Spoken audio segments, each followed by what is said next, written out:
Hello, this is J.N.S, and I'm doing a new series for the Honor Society. In lieu of, I have the channel Nakhti University, which is a part of a e-learning marketplace that I've designed and built in 2021, and it's still being built out. It's ongoing, and now I'm doing more of a structural structural rebuilding of the business model itself into a DAO e-learning marketplace. And so, in lieu of that, though, I decided to start this series called the Honor Society. And in that Honor Society, I specifically want to highlight people who have done brilliant things, and who may not be getting their fair shake, or known for the special things that they do and their brilliance. And so that is why I'm doing this series, the Honor Society. And so I'm looking at very, very unconventional work that really propels human ingenuity. And so we're covering today Aaron Salter Jr. I want to make sure I say his name right. Aaron Salter Jr. Matter of fact, I need to go and have his name spelt wrong in the video. Let me see if I can go and change that right now. It says his name is spelled with two A's. I thought it was an A and two R's. But nonetheless, we have Aaron Salter Jr. here. And I want to honor him because he has done a pretty amazing thing. He came up with the idea of powering a car engine with water, defying the laws of thermodynamics. And so I want to talk about a little bit about his life, and about his invention in particular, and then even a bit about the conspiracy around his death. Obviously, Aaron Salters, many of you guys know this, that he was one of the people killed in the Buffalo Massacre. It was by the mass shooter that was at the Tops in Buffalo on Jefferson. Now, if you guys know, I'm from Buffalo, New York. Grew up going to that Tops on Jefferson, and so I didn't know Aaron Salter in particular, but many people in the community did know him, and there was someone that my adopted family is related to by marriage, that I grew up actually did know, that I actually grew up knowing, was one of the victims that died in that shooting that I grew up knowing. And other people, they knew the other victims, but Aaron Salter was well known, and he was a retired police officer who worked as a security guard at the Tops Friendly Market. And so in his spare time, though, what he would do was work on an inventions. He was an inventor, and to fuel cars with water electrolysis. Okay. And so what that does is it breaks water down into hydrogen and oxygen to use the hydrogen as fuel. And so I'm just going to be frank. I think that he was the target out of that massacre. I think obviously it was a psyop, and people really did die. And, people were literal sacrifices and collateral damage, in that whole psyop. But it was this mass shooter and all that. I think all of these things happen. I'm not trying to downplay the severity of what took place just because I'm saying it's a psyop. I think it was a ritual sacrifice, but I do think that Aaron Salter Jr. was one of the ones that was targeted. Now I may lose people on this. People may say no, it ain't no, because they come out with fact checkers and whatnot to say no, that's not true, and it had nothing to do things. Man, stuff really play out. Stuff really do be high level intelligence operations. Let's just be real. Okay. And people could say that the Salter's buffalo slaying was unrelated to his work on the water powered engines. I don't think you guys realize how controversial such an invention would have been. The fact that, okay, let's look at this. It's really hard to build a car engine, because you pretty much, I'm sorry, a car engine based on water rather. Now again, I'm still trying to understand the science of it. I did talk about it some years ago, but we're talking about like, like you you you take this hydrogen and this oxygen, and then you have to find a way to turn the hydrogen into fuel. Okay, and like a fusion reaction. And so if that has been done, that undermines the oil industry, that undermines the EV industry, that undermines the actual way we understand physics. Again, I think he did it. I think he did find a way to defy the laws of thermodynamics. The way we understand science is at a very myopic level, if you ask me, in particularly physics. And so I wouldn't be shocked if a Black American decided how to really figure out how to defy the laws of thermodynamics. I wouldn't be shocked. Like, that is not hard for me. As you see in these comments, and these white people, they just like, no, it can never be done. You have to ionize the still water to components of hydrogen and oxygen and then burn the hydrogen. And I know this is possible because I had to do it with a 9-volt battery and 2 test tubes as a child in the 60s. Okay. There's a certain amount of electricity to do this on a massive scale to power a vehicle, and then use the alternator to create the electricity to continue to power the H2O split and power a drivetrain to move the car. Seems to violate the basic laws of thermodynamics. Seems to violate the basic laws of thermodynamics. Uh, I think that people try to project their limited conceptions of the universe and the way the Western science. I think they try to project that onto invention and possibility, and I think that that's a very sad way to see the world. I feel like it's a very sad way to see the fucking world through that lens. We have brilliant thinkers that come up with stuff all the time. We know that you could turn air into water. You could create free electricity. It's all types of shit that you can that can be done. Nikola Tesla was found out a way to come up with free electricity and whatnot. Um, it's how we have fusion power, the idea of creating fusion power, the idea of generating um harnessing power from other planets or even other solar systems. All these things, like, I don't to me, I don't see how this is a big deal of something that is just so unfathomable. I'm shocked that it wasn't created sooner.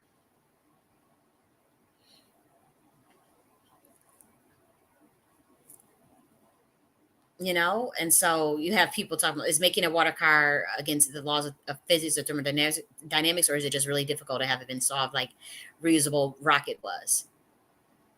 Okay.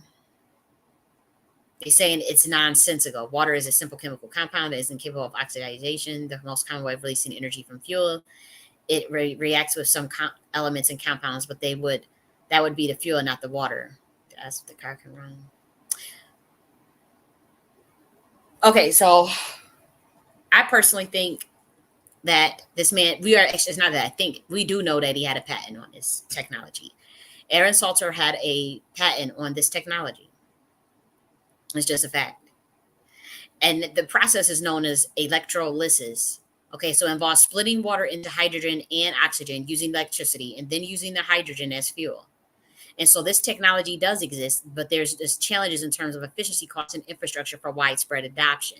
So it's admitted that it does exist, is true. However, research and development in this area continues to make process, much like the development of reusable rockets. So Aaron Salters was definitely on to damn something. We say this to say that he was definitely on to something.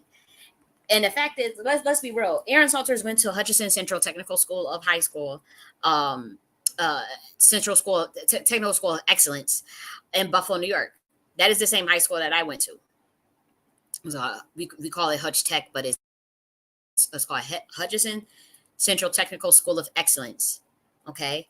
You have to take a test to get in that school. You have to have recommendations to get in that school. You either study computer engineering, biochemistry, or architecture engineering.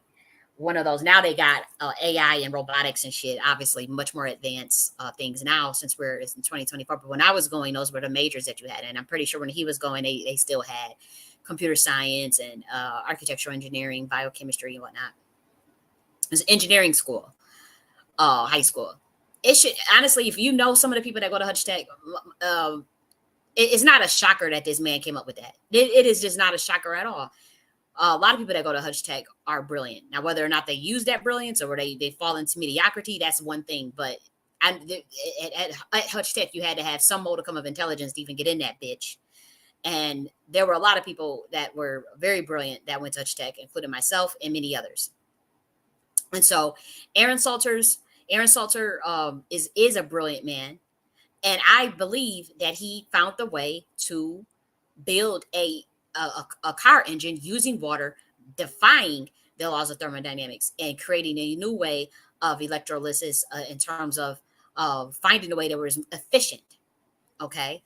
And so people could say, oh, that's a conspiracy theory. We got the patent. He definitely had the patent for it. Okay. And so let's talk about a little bit about his life before I get into more conspiracy, as they say. But he was honored by the 100 Club of Buffalo. Okay. And remember, he was a retired Buffalo police officer, and he was a volunteer as a security guard at the Tops Friendly Market on Jefferson. And so on May 14th, unfortunately, the gunman approached the grocery store, and Salter ran into Tops to warn the customers to flee to the back of the store, and he remained in the front to protect them. And then Salter confronted the gunman, and multiple shots were fired at him. Okay. And unfortunately, the shots that didn't penetrate the gunman's armored vest when he shot him, and then the gunman returned fire, killing Salters. And so 13 people were shot and attacked at Tops. These were Black Americans in the city of Buffalo. This is Tops that I told you that we grew up knowing about, right on Jefferson. It's like people say it's in the hood, but Buffalo's racial stratification is the most different conception than the rest of the world. The same with New York City. New York City is a lot more complex, but in Buffalo, you'll have middle class people that will live in low income areas, quote unquote, in Buffalo, as long as it's around other Black Americans. Don't ask me why or how. That's just the way it go. Like a lot of the Black Americans, they don't venture out of like the East Side, or yeah, mainly the East Side. They don't venture out. They'll have money. They'll be retired. They'll own their own home outright. They'll have multiple cars. And they can afford to go to an Amherst, to live in Amherst, or to live in Tonawanda, or to live in, what was the other place? Back in the day, used to be Cheektowaga. They could afford to actually go and live in those places, but they won't do it because of the racism. Buffalo is very fucking racist. And so I'm pretty sure like Aaron Salter, retired security guard, police officer, he probably owned his house already. He stayed on the East Side. Mayor Brown stayed on the East Side, lived right around the corner from me, lived about 3 minutes away from me growing up. Literally. Mayor Brian Brown used to, we used to see his son and shit. Like he lived very, very close to where I grew up. 3-minute walk away. Not even a drive. I walk. And so a lot of people don't understand that, they say that's all the hood. They all always some Black area. That means it was in Tops and Jefferson. That means it's the hood. It's the low income. From the outside, people that don't know the dynamics of Buffalo, they probably would think that. But from experience and me living on the East Side, and me being around my own people, I had my principal, my vice principal at Hutch Tech lived like 4 houses down from me. You know what I mean? And like these were people that owned their house outright, worked as vice principals, worked as, like, again, I told you about Mayor Brown, worked as police officers, and they still stayed in that area, what they would call, the hood, quote unquote, whether that be by Jefferson and whatnot. There's a library over there. They have some things that Jefferson and Buffalo used to actually be thriving for Black Americans at one point. It doesn't have its we lost a lot of that hold, but that's where that Jefferson's Tops, that's about like I want to say maybe a 5-minute, if you're a fast walker. If you're a slow walker like me, it takes a little longer, like 10 minutes, but that's like a 5-minute walk from the damn where the Buffalo Bills used to play. And so I'm not trying to like gloss it up like, oh, everybody is rolling on dubs, or we was all, because it's not the case. It's hard in Buffalo. It's hard for Black Americans, period. But the stratification is a bit different, where it is very common and very normal to see middle class Black Americans live in, quote unquote, right next to their low income in Buffalo, New York, and in New York City. New York City, it's 10 times worse.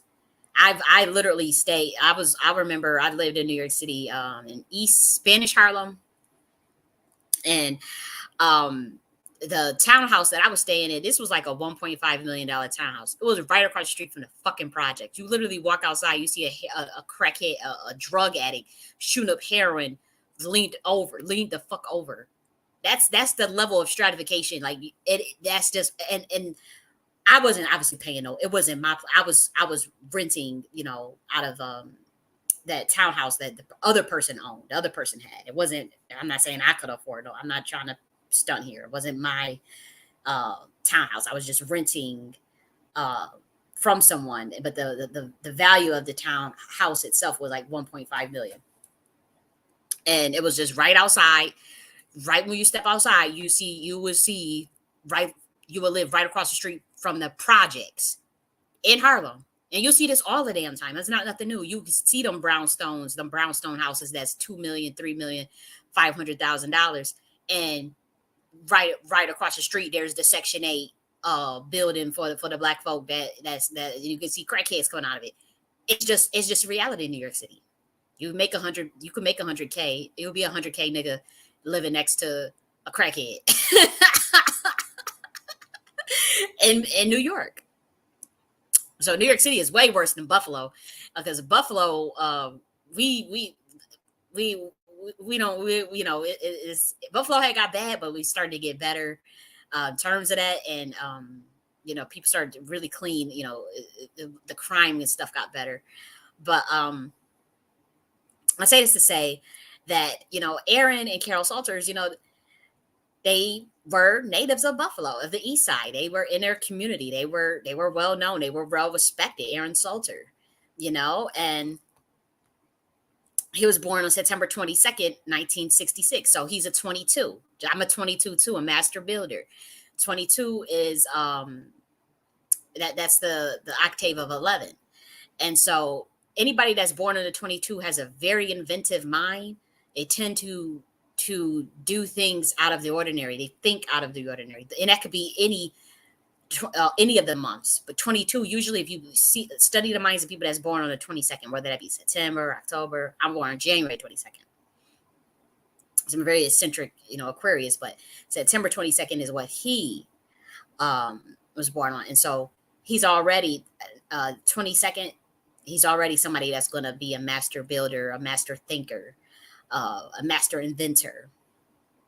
Okay, and so he had a wife and 3 children, and he was married. He was a husband of 33 years to Kimberly Salter, devoted father of Letitia Salter, Aaron Salter the third, and Tanya Salter. See that 33 years of Kimberly.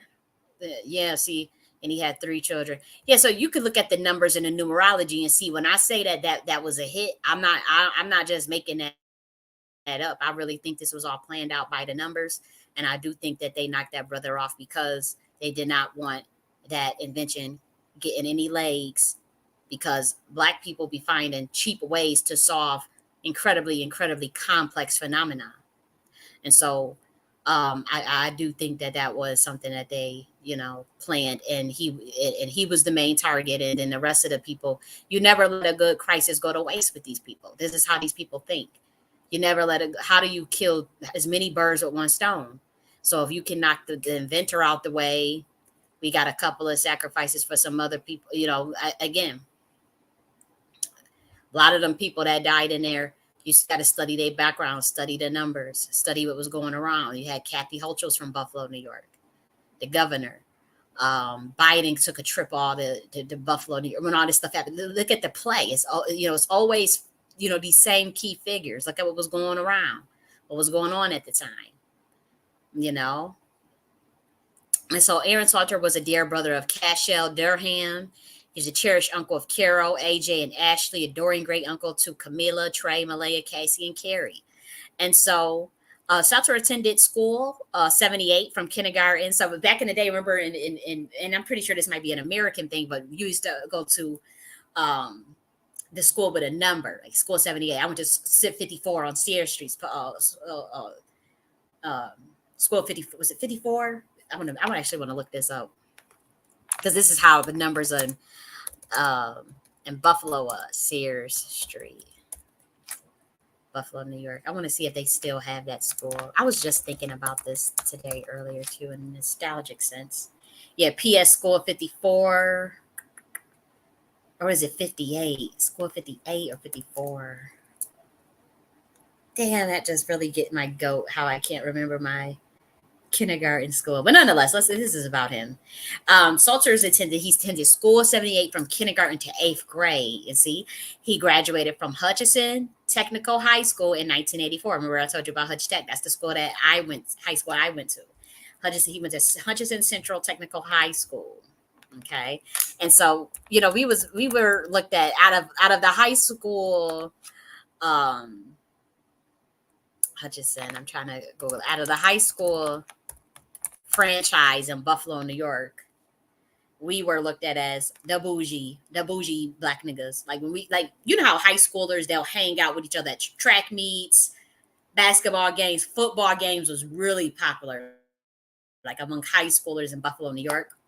And so that when you go to a football game, that's when you mingle with all the other kids from their different high schools. McKinley, Burgard, Bennett. People in Buffalo, they know what I'm talking about when I name these schools. Grover, and Hutch Tech. And then you had Da Vinci and City Honors. Da Vinci, City Honors, and Hutch Tech. If you were black and you went to them three schools, you were looked at as kind of the bougie Negro. We was cool though. We was chilling, but we were just different. We were different. This is what it is. You had some ghetto people that went to Hutch Tech too. You had some niggas. I mean, it was, because intelligence comes in all brackets. So you definitely had like rough around the edges, bougetto people. There's a lot of bougetto black people at Hutch Tech. But this was the school that Aaron Salters went to. And we just, did he die? Let's say, what happened to Mr. Greco? Okay, he's just retired. Okay, yeah, he retired in 2010. He retired when I graduated. I graduated in 2010 from Hutch Tech, and this was our principal, Mr. Greco. Yeah, but this is Hutch Tech. The curriculum. So now they see biochemical technology, computer technology. So now they're doing engineering technology, electrical, mechanical, and architectural. And we used to they offered a lot of AP courses. I took some AP courses. I took back in the day they had AP statistics and AP United States history. I took that. I took the AP calculus. But I had already took so this is the stuff that they had offered. So it was a different school. They focus a lot on STEM. And so I would say this to say that it shouldn't be a shocker for anybody that knows, it shouldn't be a shocker that Aaron Salter invented what he invented. It's just not a shocker. Not even remotely. And these are the different clubs. They had a debate team. I did the debate team, the drill team. They have the honor society. I did JROTC my first year. They're the Muslim Student Association, but it's just a nice little school. I haven't been back or visited or talked with anybody since I damn graduated. I have to say that in 2010. Once I left out, it was just like deuces. But nonetheless, this is the school that Aaron Salters went to.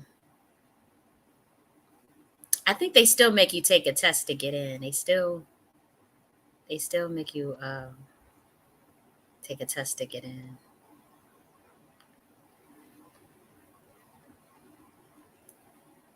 Hutch Tech was they were kind of racist though, I have to say. Buffalo is just Buffalo. You kind of honestly, I didn't know that the rest of the world was different until I left Buffalo. Like I was so used to and internalize a lot of racism that I thought was normal. Like a lot of the way the white people acted in Buffalo, I thought that was just a way of life.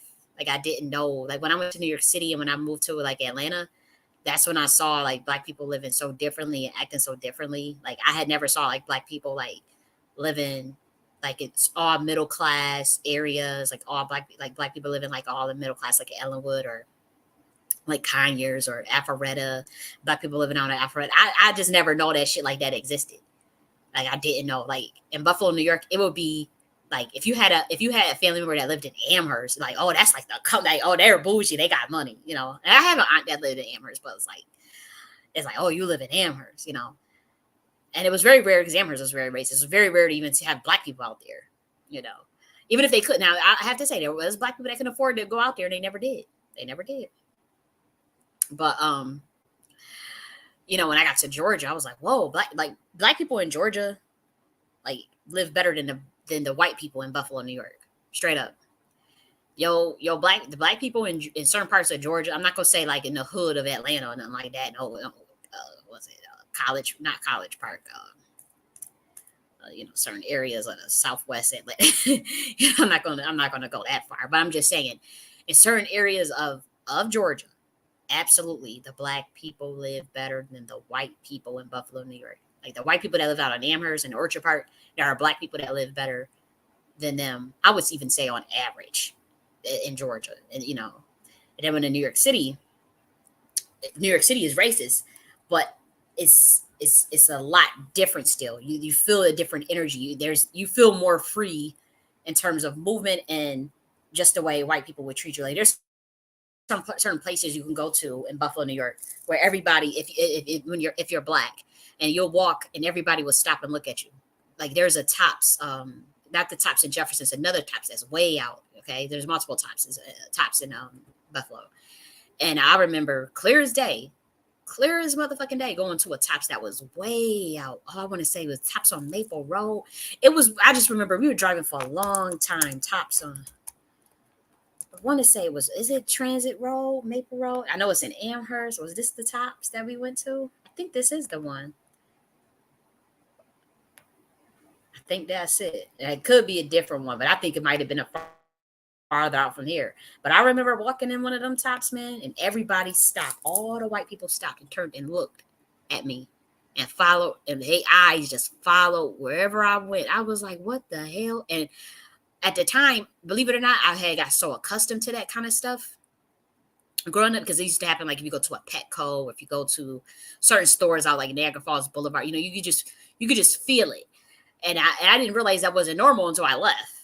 And then when it happened, I had actually left, went to Atlanta for some years, and then came back. And then when I went out to that same Tops, that's when I realized, like, yo, this is creepy. Like, this is not normal. It was not normal to grow up living like that.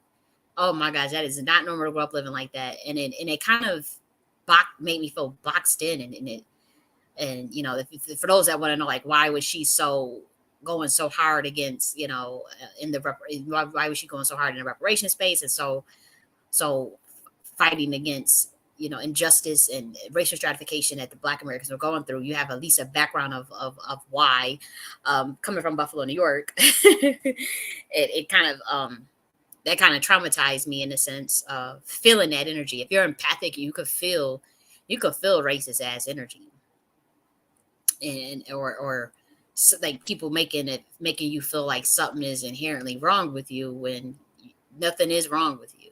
And it wasn't everybody in Buffalo. There's been times where, you know, I've really enjoyed some aspects of Buffalo, New York, um, but I vividly remember, if there's one thing I remember, and there's one thing I remember even hearing Black Americans talk about growing up, is Buffalo is racist.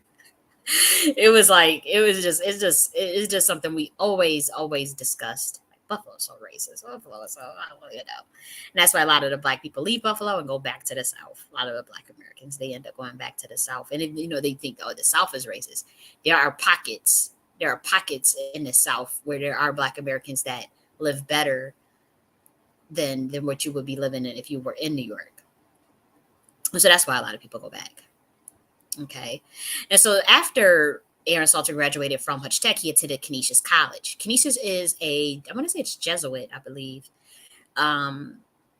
Yeah, Canisius College is a good college. It's a private school, and it's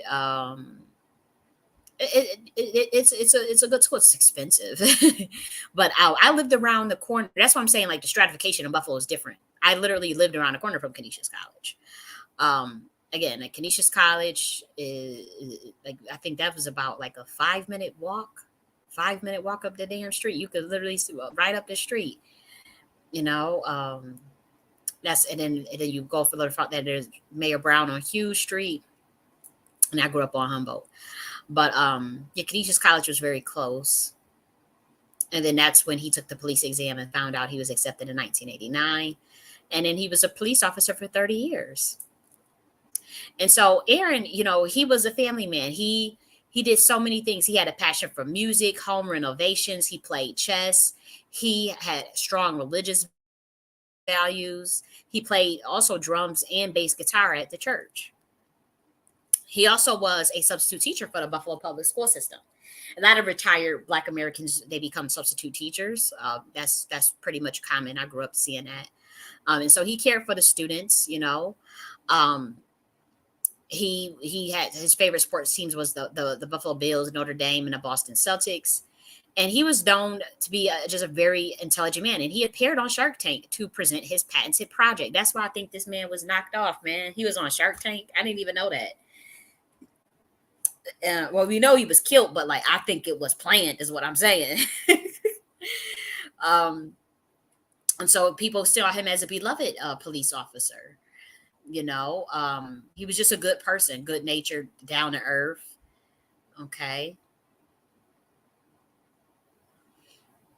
he had helped pull his partner out of a kitchen fire, and then caught the arsonist that attempt to escape.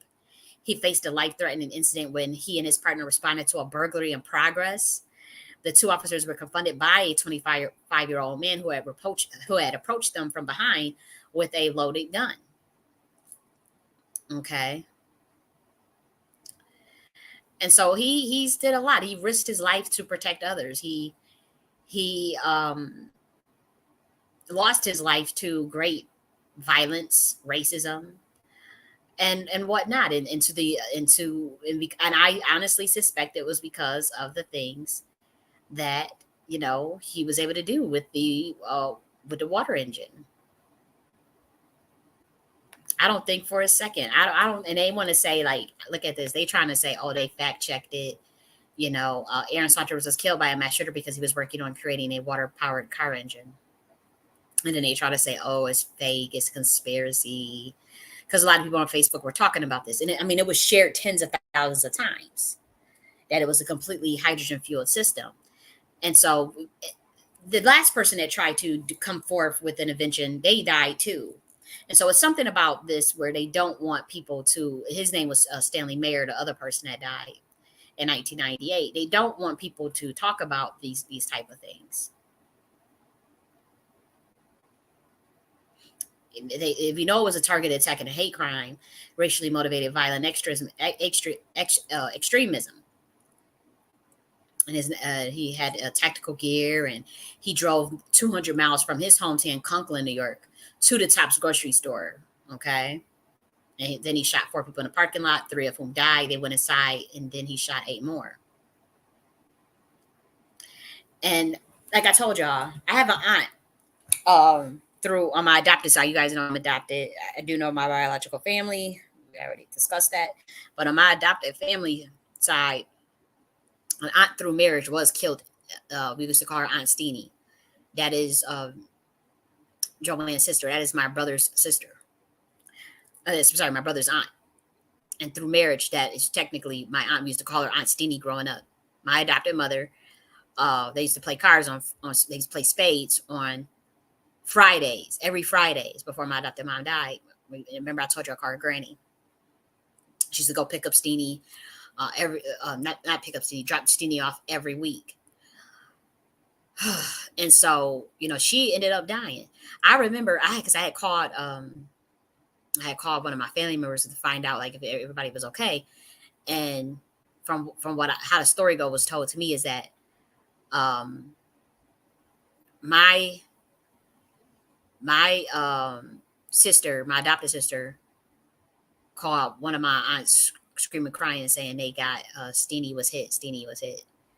Um, and how it was told to us is that um, she was with Joanne. They were trying to run up the back, and again, the details is like it's like what's it called, telephone, where the information they don't get relayed properly. But they were trying to run up the back, and Joanne thought Stevie was behind her. And when Joanne made it out safely, when she turned around, she didn't see her. Um, she had got hit when they were trying to run up the back of Tops, and so um, you know, people knew people that actually had got hit by that. I believe it was a teacher. It was people that people knew in the neighborhood. Like it was something else. And to me, I do think they was knocking off people of specific bloodlines.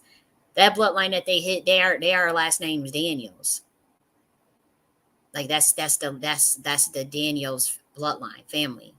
I'm talking about from my adopted aunt through marriage. The Steenie, they are the Daniels. They go back to Georgia and Alabama. And the Daniels is obviously the name now, but it goes back even further than that. These bloodlines have been tracked. If you look even at my bloodline, we skip, and every last name in my bloodline relates to military priesthood of a very sacred order leading back to the Jordans. It gets really fucking deep. It gets really deep. These are not just random people that they decided to hit up in Buffalo. Buffalo had a lot of Black Americans that come from Alabama, Georgia, and North Carolina to the South because a lot of our elders wanted to work in them steel plants, some factory steel plant jobs, and then the car, they had Ford, and Ford was out there, GM was out there, steel plants were out there in Buffalo. And so a lot of the Black Americans in the South, they said, let's go take advantage of them jobs that they had out there. But a lot of those families they come from a very specific bloodline, and they also have a lot of land in the South. Some of that is land grab because a lot of the youth don't know. I mean, we got plummeted into like Section 8 housing and plummeted. But a lot of the thing is, them elders know we still had that land, but they felt like that land was cursed. There's still land in my family, in my biological family, and in my adopted family. And like my biological, they feel like that land is cursed or whatever, or they don't want to go back, or they just let it vacant or whatever. And I think the government knows about that. Like, okay, they know that, okay, these people is actually still alive. They motherfucking asses in Buffalo. Like they be knowing shit like that. Like that's like I know for a fact that there is land deeds in my family that will get that I am an heir to, but because of a family member that feels it's cursed, they won't give us any information on it. So when he dies, that land that is technically me and my sisters, we're not going to know how to go. We don't know where it's at. We don't know how to get access to you know, and that's what's happening with Black Americans. That's not just me. That's happening with other Black Americans, right? And so they notice, and they like, okay, that bloodline is actually a very powerful bloodline that's tied to this family, that's tied to this royal bloodline, that's tied to this. They got genealogies on these niggas. And they figure, okay, they got all this land, and so and such done died, but they don't know about the land. And we figured out, we know they don't know about the land. And they'll come up with something real quick to knock your ass move off. And if that means, again, it's all intricate because these are military plays. This is not just something you just think about and you just, no, this is something that is very strategic, very planned out, down to this weird old mass shooter who was an MK Ultra Manchurian candidate motherfucker. Let's be real. I mean, he might not be Manchurian candidate per se, but he probably one of the Delta. They got Delta Monarch, all types of shit around. It's stuff that we don't even know about. That's the stuff we do know about. But with him, they come on. It's like being able to program a character in a video game in terms of their programming, what you get them to do, what you can manufacture. This is how Masons. This is how this shit work. This is just life. I don't understand how people can't understand that. And so when you run a psychological operation, a military operation, if you need a certain group of, whether that be two birds with one stone, first agenda, we need blood sacrifices. We need of a certain bloodline. We need to target certain bloodlines that come from a certain lineage, certain background. And we got a nigga that's an inventor that's over at Tops, and he got a patent out, and he done went on damn Shark Tank, and he talking about a water engine, and he got the videos on fucking YouTube. We need to get his ass out too. And then we found out we got the Daniels family, and they linked over there. And remember, track who else is Daniels. Come on, like put this shit together. We got them. We need a sacrifice from them based on the packing contract that we got on their head, and we got the other ones that's around. These are Black Americans. We found out one got some land, and I mean, you start studying the people, the lives of the people that got hit off in this stuff. Oh, they was an heir to some land that they didn't know was make sure that they will operate. I mean, telling you, they will operate. It's kind of like an NPC. It's kind of like an AI NPC, but it's real life. It's like I've seen it for myself. I've seen how this stuff plays out. I've it's very, very intricate. I'll say that. I ain't gonna get too deeper into it. But yeah, y'all could call it conspiracy if y'all want. Y'all could say that's conspiracy if y'all want, but they knocked that man off because believe it or not, a lot of them families in Buffalo are related through, we all Black Americans. We're like, oh, yeah, we're Black Americans, blah, blah, blah, blah. We share the same lineage. It's a lot deeper. A lot of our families known each other for hundreds of years in the South. A lot of them bloodlines in Buffalo, they are related through, even if they not blood related, they know of they know of each other. Like even with my adopted bloodline and my biological bloodline on my dad's side, they know of each other's families in the South going back to the 1800s and the 1700s. They're from the same area. They just happen to come and be in Buffalo, New York. They knew of each other. It's the same thing. Like even with the family that was hit out there, like the Daniels family. We know for a fact, like anybody with the last name Daniels that's a Black American, they're going to know they're going to have connection with the other Black Americans whose last name may be Jones, whose last name is Stanley, whose last name, these are families, these are bloodlines that are connected through the brotherhood of the males through the South. They know exactly what I'm talking about. And so, yeah, like it's a small world in Buffalo, New York, even amongst the Black American culture, Black American lineage. It's a very small world. Motherfuckers know who each other is, or we know of each other. And the fact is, we may not, a lot of Black Americans may not be doing genealogy, but I bet you if they all start to do their genealogy, they're going to find, they will find that they have cousins that they are related, and we know of your family and such was friends. So and so got married, or we cousins by marriage. I guarantee you, as you get more into the genealogy, more and more of you Black Americans are going to start to realize that, especially city to city, state to state. And so Salter bloodline. Let's actually look up his coat of arms, matter of fact. Salter coat of arms. House of Names. This is the Salter. I bet you, before I read this, I bet you he may have some connection to the Norman conquest. Before I scroll down, I'm just going to guess it. Roman conquest of 1088 or something connecting to the Knight Templars. Let's read it. Let's go. Let's read it. The name Salter was Anglo-Saxon tribe of Britain among the London guilds and maker of salt. So his bloodline is a maker of salt. Great importance in the Middle Ages was produce of the land, was also most consumed by the spot. Okay. Alternative, the name could have been originated with the salterier player on the psaltery or gay salterier. What is this? Okay, a harp class. Okay. Oh, okay. I said Norman conquest of 1088. Y'all just heard me say that. Let's see what it says right here. It says, by the first entry understanding of the etymology, the name source claims that it was Norman French as the Magni Rotuli in Normandy in 1198. Okay, so I said Norman conquest at 1088. It's Normandy in 1198. Let's see.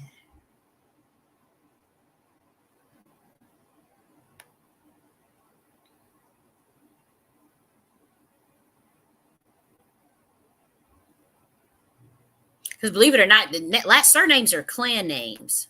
They're clan names, especially if you're coming from Britain or Ireland or Spain. Those are clan names. That means your Salter family, that's a part of your bloodline, whether a white, black, whatever, Black European, Moors, whatever. White doesn't matter. It's still your bloodline.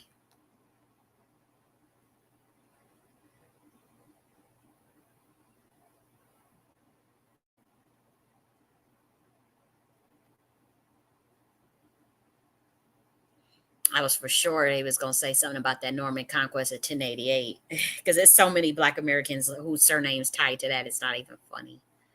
But it's still the claim is still Normandy, just in 1198. So I'm 100 years late. Is that 100 or 200 years late? Is it the ancient arms of Salter?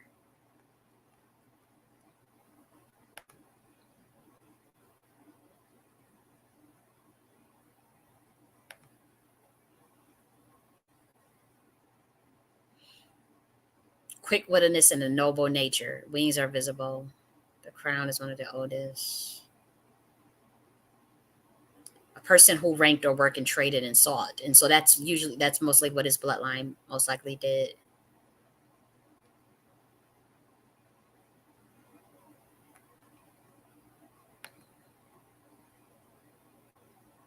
So you didn't just get this name out of nowhere. Okay, here, Burke's General Army. See, I knew it had to been something. This Burke's General Armory. This was a I want to Google. I could, because this is very important too. Believe it or not, I just want you guys to see for yourself that I'm just not making shit up when it comes to like Black Americans in this connection that we all have. The family crest for Salter was found in Burke's General Armory. That's a genealogy book, just so you guys know. It's in major public libraries throughout the world.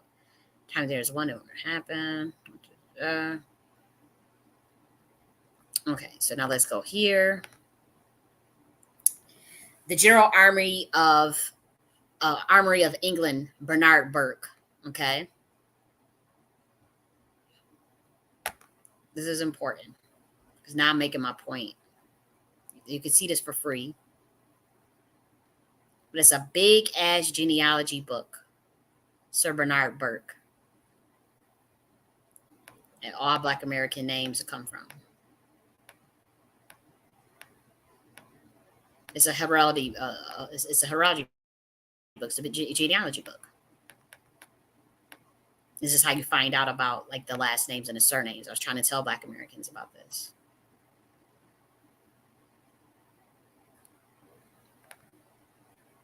He took a lot of information about this stuff down. Used to be, I remember researching it some because here we go. The General Army of England, Scotland, Ireland, and Wales. This uncovers like a lot of that Black Moor stuff, and that's why they don't really want people.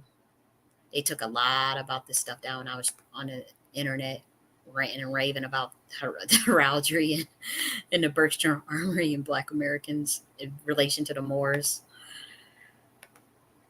Yeah, but you can see my name is in this book. A lot of Black American names are in this book. It's not even fucking funny. And my peoples are in the Book of Domis Day. That's the House of God. Those are the original Jews, Black Jews. Just you guys can check that out. But nonetheless, like they know exactly who is who in this country. You're not sharing. You're not trying. You know what I mean? It's like they know when it comes to Black Americans. They know exactly who is who. They know exactly whose bloodline people come from. And so they knew who this man was. See, he was on Shark Tank right here. They knew exactly who he was.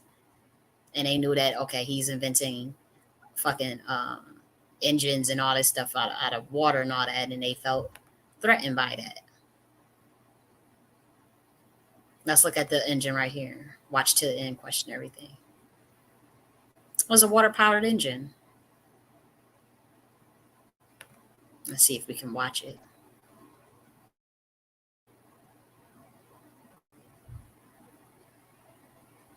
Let's see if I could find it on YouTube. I know they had this video. He had a whole YouTube channel.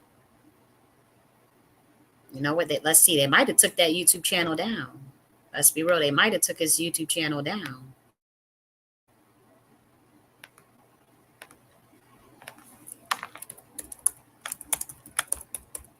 Let's see. Let's hope it's still up. I think it is removed. Aaron Salter, AWS Hydrogen Technologies, LLC. This is a treat.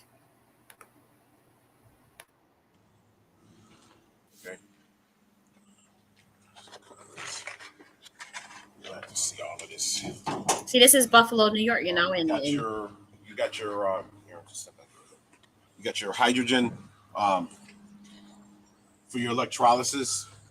See, electrolysis. You got your batteries, your water. I want you to notice that you can get a shot of showers. There's no water in watch yourself.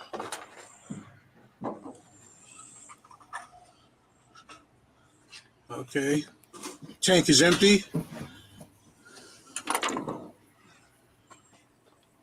right, I'm gonna put this back on. We're gonna need water in a minute. This is a agitator. So we're gonna do 4 experiments today for the patent examiners. The first one, you do need electrolysis, but what my system has done is taken advantage of the residue that's produced by the electrolysis. So we're gonna actually start this vehicle without any electrolysis. The second one, we're going to fill the water tank with water. And again, we're going to be able to start it without electrolysis and run this engine. How long, we'll find out. Then we're going to turn the hydrogen generator on, and we're going to let that produce some gas. And then we're going to see how long the engine runs with the hydrogen only. And then the fourth one, we're going to use the combination of the hydrogen generator, the agitator, and we're going to see how long it runs together. Okay? So first thing we're going to do, we're going to start the engine up on gas first. And I'm going to initiate the agitator, and then we're going to go to the front, and we're going to switch the gas, hydrogen gas on, and the regular fuel off. Okay? I'm going to pause for a second. Go ahead.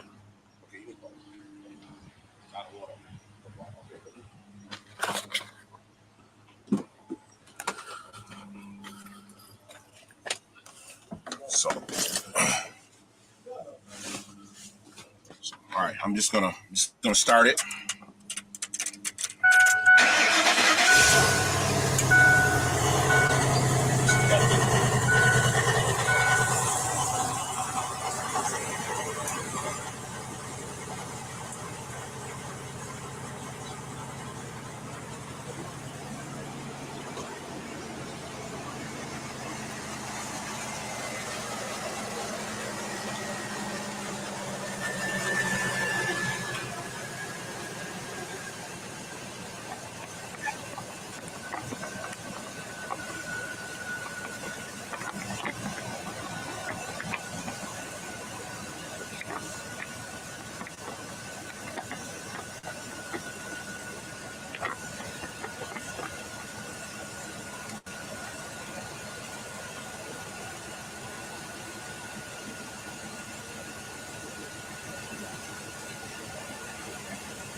Turn on the hydrogen. They recorded it because it's fascinating. Gas. It's working.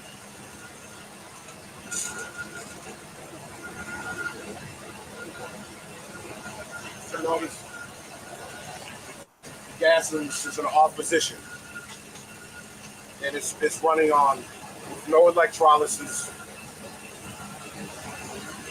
He invented that shit. So it's running on a hydrogen. It's running on the hydrogen right now. It's running on hydrogen right now. Shut the gas. The gas is in the shut off position right there. Gas in the shut off position. Nobody got to watch. We get time this. Okay. So we're just gonna see how long it. Again, there's no electrolysis. Okay, now it's not running off of gas fumes? No, there's no gas fuel. There's no gas fuel. Okay, so I started I mean, it's been running for a little bit, but I started a timer right now. Okay.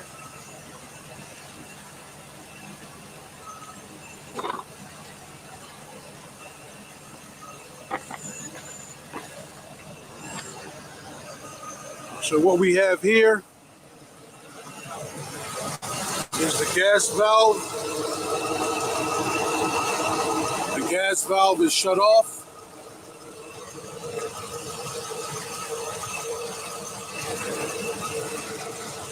And that's the gas valve in the rear. It's in the off position.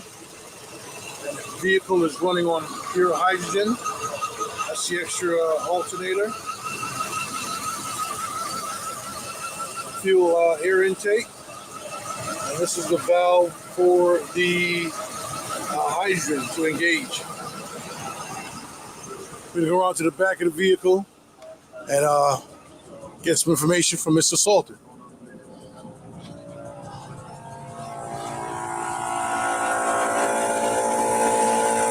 Okay, it's been running for how long? It's been running for a minute and 17 seconds. I would say it was running for 30 seconds prior, so. That's with no water. It's running on Now I have no pure residue. We suspect it's hydrogen residue.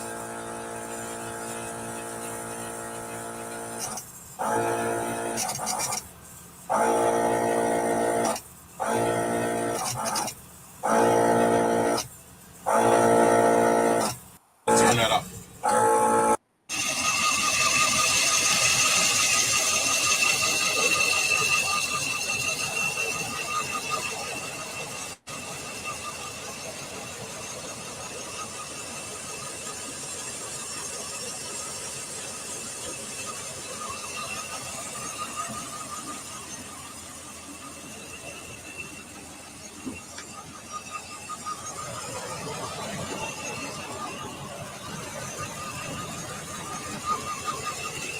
Going to go to the rear and investigate.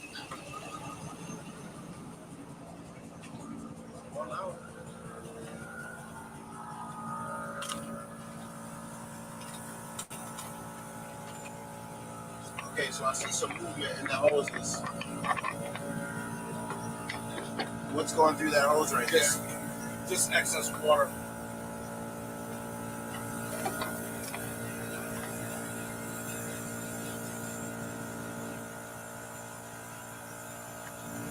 I don't want to be in the way.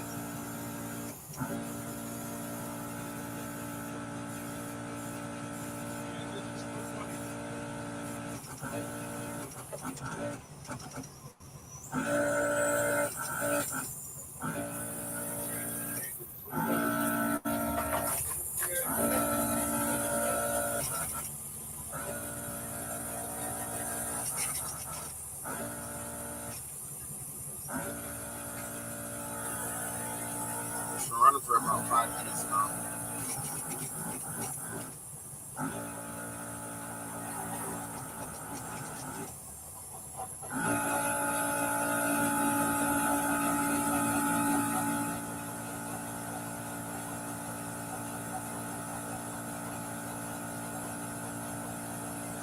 Okay, this is just curious to me. I'm just curious. It's curious to me. I mean, it's curious. It sparks my interest. So I know you guys are probably like, really, but I wanted to see it myself. I know I watched it some years ago, but I wanted to see it again. And guess what? He was talking about it right here too. Now this is really cool. Like this Alternative energy systems. Just a couple minutes. Maybe don't watch We're the here to discuss Mr. Salter's new discovery on hydrogen systems for running vehicles.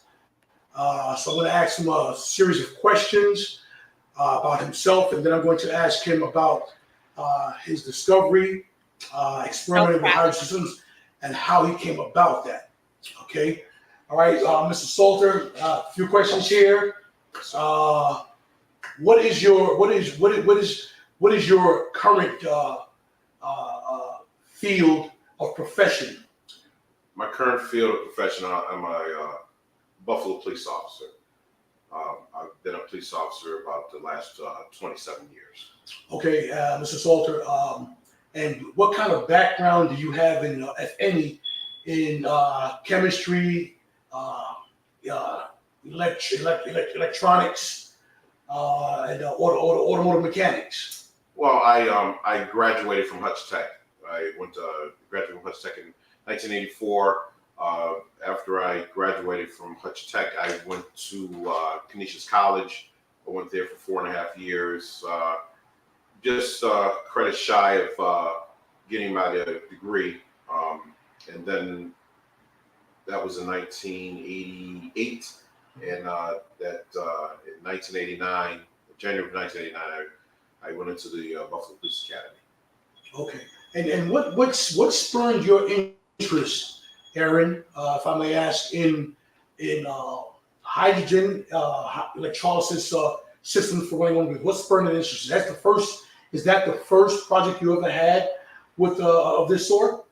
No, I always guys used to laugh at me. I had built a solar collector where collected solar rays and would heat my house, and a lot of guys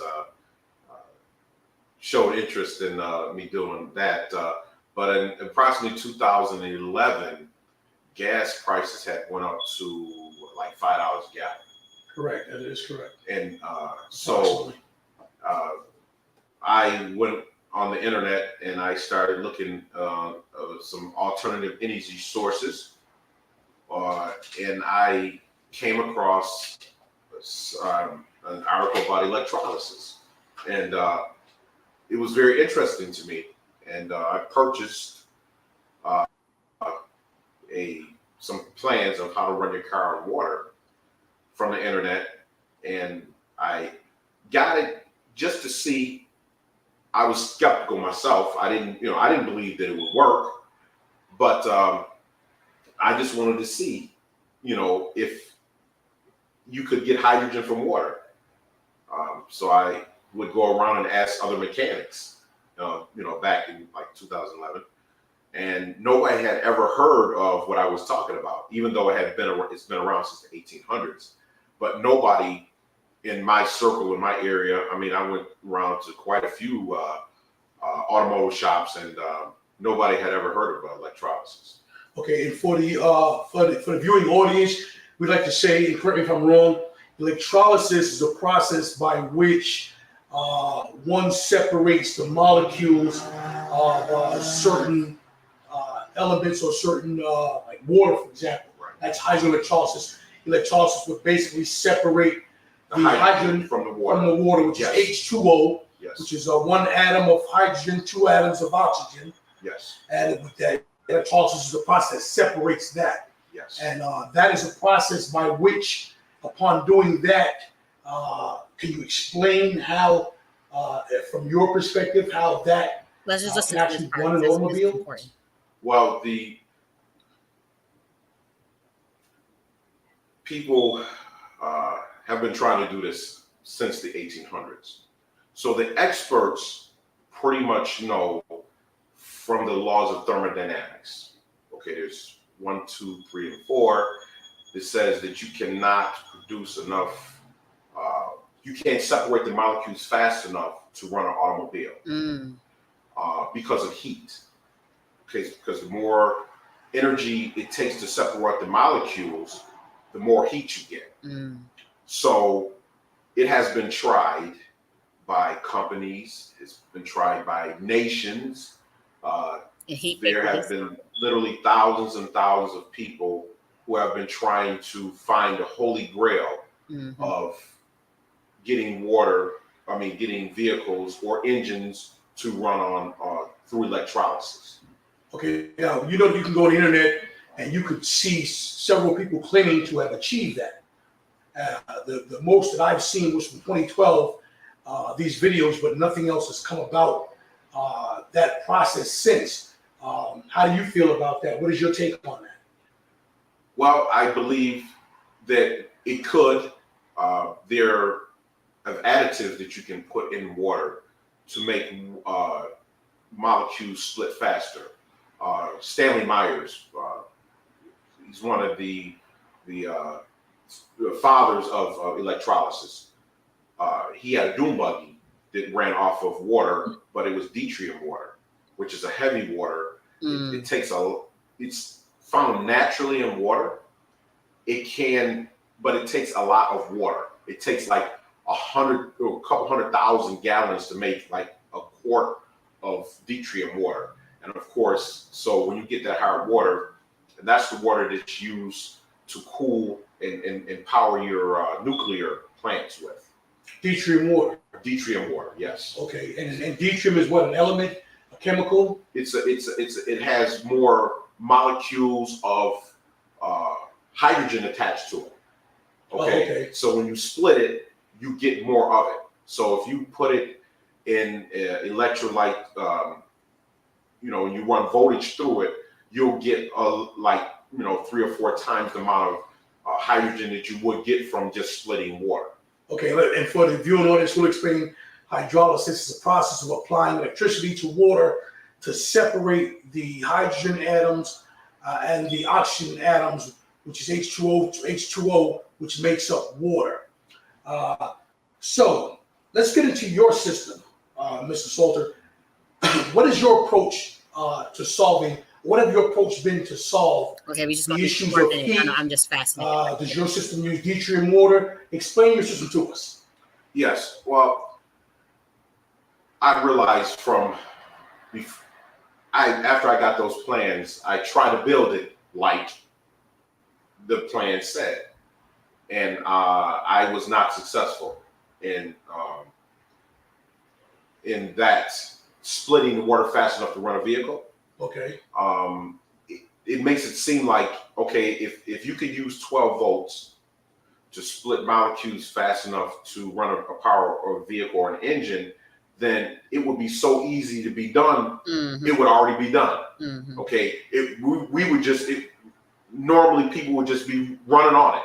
You know what I mean? You could go out there and take a little can and put some stainless steel into it and put 12 volts to it, and all this hydrogen is gonna split, and you run a vehicle. So that didn't happen. So what I started doing was, as I put current through it, I realized it produced heat, like the laws of thermodynamics says. The experts are pretty comfortable.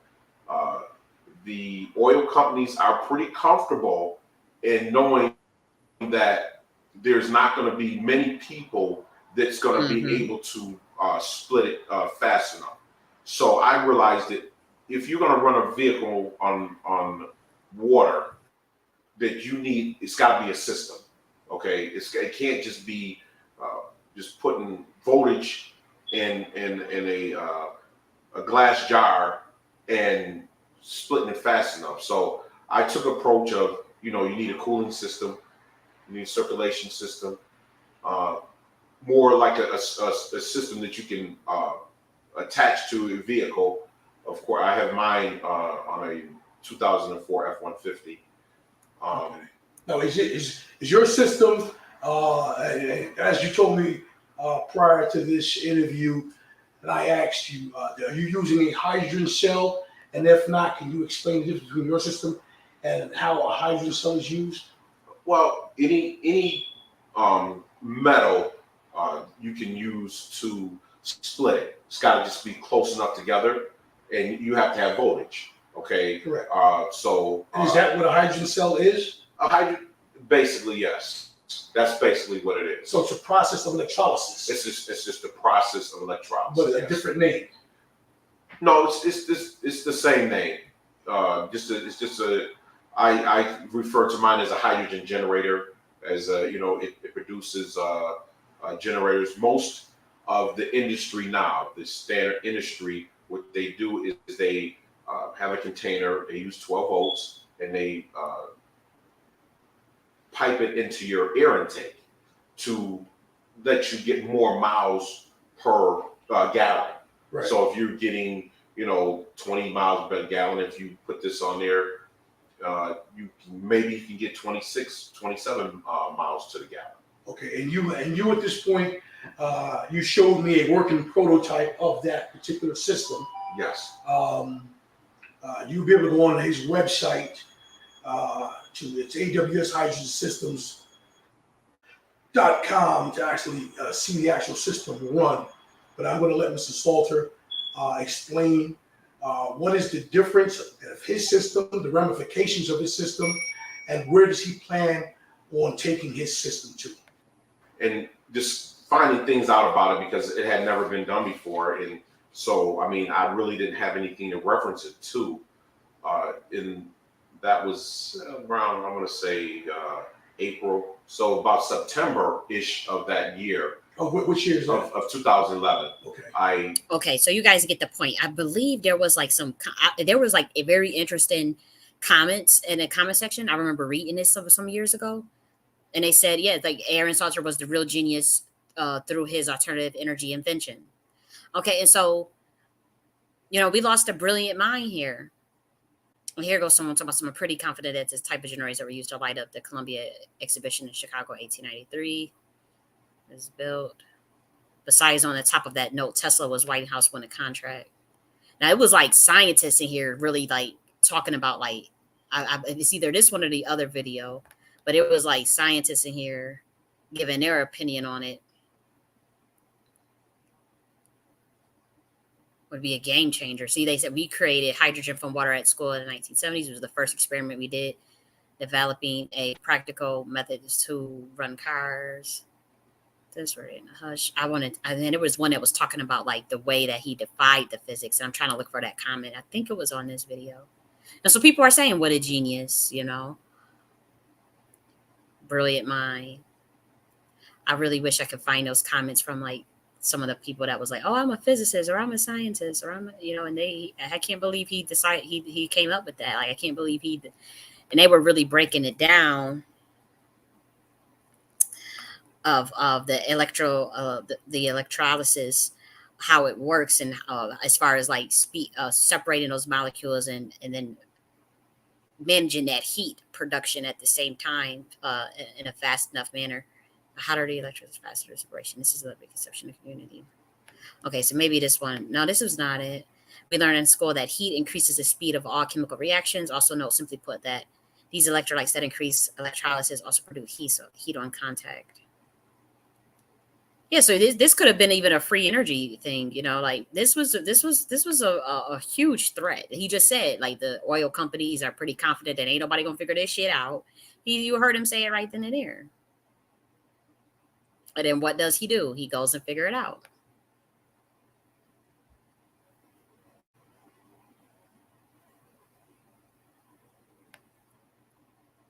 Yeah, like anybody, they've been doing this for. Yeah, he calls it deuterium. Yep, this deuterium, it creates heavy water, and it does carry an extra molecule. So this man know what the fuck he's talking about. He ain't just some Joe Schmo. Yeah, like he said, this genius. So it's other people that this genius was a threat to their little economic cash cow and was removed. Water-powered batteries with graphene and hematite nanotechnology. As a chem engineer, his patent is to reduce emissions. The law of thermodynamics don't say it can't split fast enough. It needs more energy to split the energy produced. That's why I didn't make a car run on water for my senior grad project. And then he was killed in a psyop. Well played. So people, at least there's some other people up here that just know what's going on. Patent pending. You see? Why is this such a coincidence?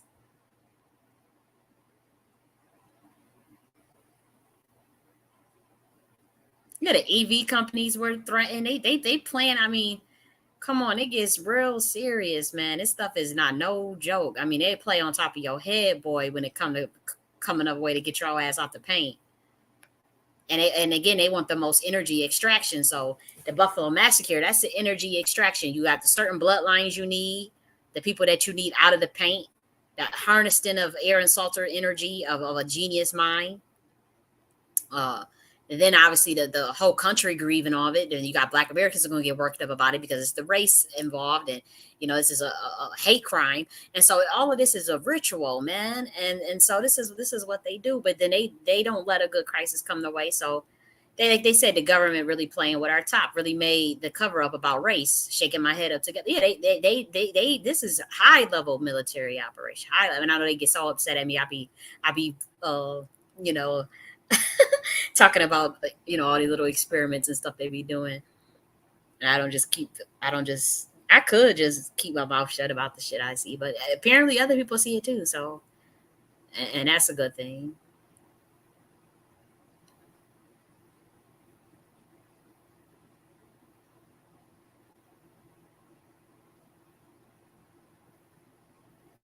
See, this is a psychological operation with the people with insight, hate, and chaos. If you watch the Buffalo shooting that was live, no, you see. So people know. People know. I'm not the only one that's just, oh, you're just a conspiracy theorist. They took that man right on out of here.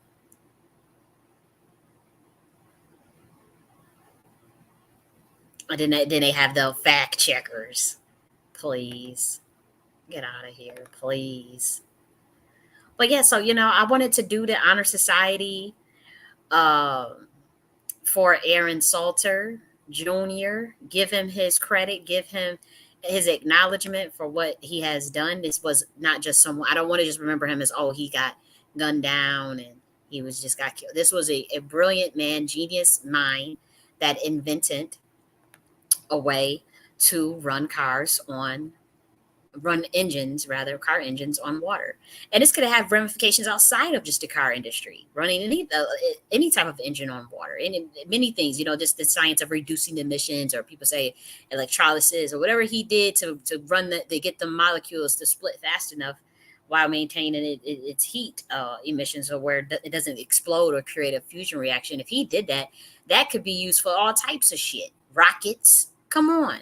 And so, and then you got another black man that just turned air into created found the way to turn air into water through his machine, and they sabotaged that and messed that all up. And they probably wanted to kill him, or they probably planned on a way to knock him out. But again, some they do the gematria, they do genealogy, they do epigenetics. They study the DNA. They know your genealogy. They know which bloodlines they can get away with doing that shit with, and some they can't. And so with the guy that came up with the machine that turned the air into water, the reason why he probably still kicking, even though they fucked up his shit, they hurried up and messed up his invention. Just like certain bloodlines you can't fuck with. I mean, you take out certain people, and the ramifications on the spiritual side is too heavy. It throws off the balance of the electromagnetic grid on this dimension. It will mess things up pretty much. And so what they'll do is they'll keep you alive, but then try to like do this thing where they'll sabotage everything you do, or get you to self-destruct. And so in that case, with the other guy that turned the air into water, I guess they method was, let's just fuck it up, mess it all up, and go in the middle of the night and sabotage and stuff, but not kill him. But some people, with him in particular, believe it or not, and they did the genealogy on him, but him even being, say, even something like a police officer, it depends on your level of protection and how ingratiated you are with the system.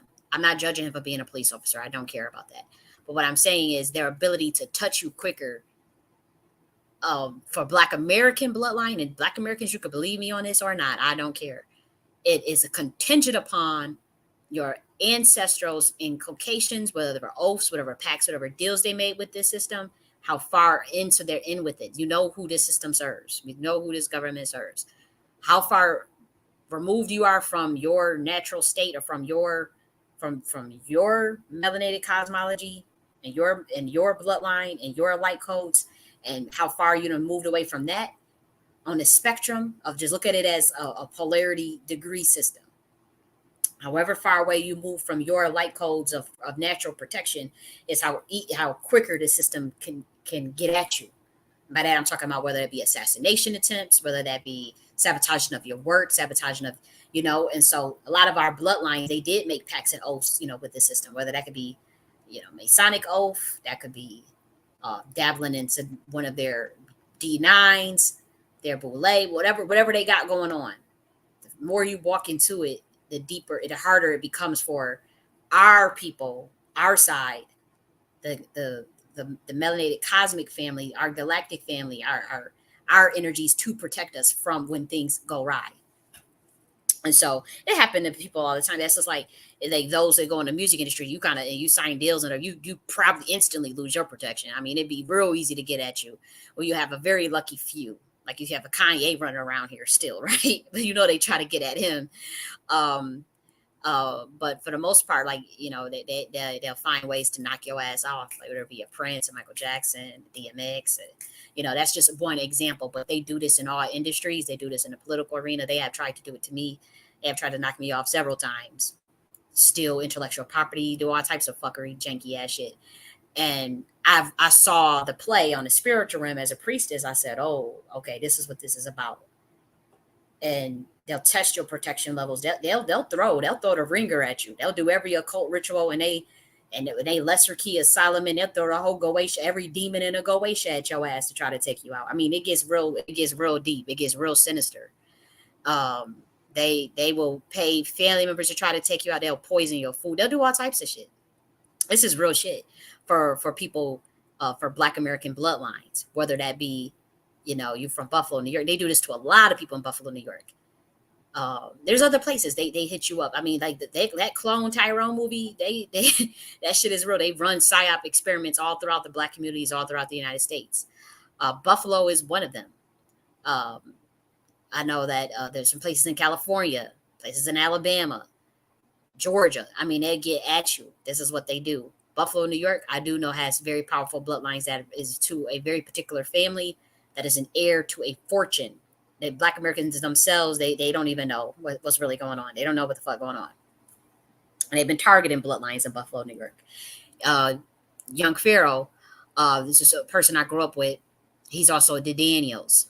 Look at the last name. I've known him since he was 10. I was 11. And they about a 5-minute walk from that Thompson Jefferson. Okay.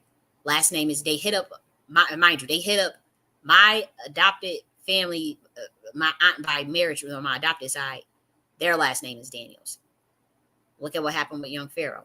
If you study the things, I'm not going to get on to this man's business all like that with his family, but if you study, multiple people in his family had the same outcome as him by a result of being drugged by a very specific drug.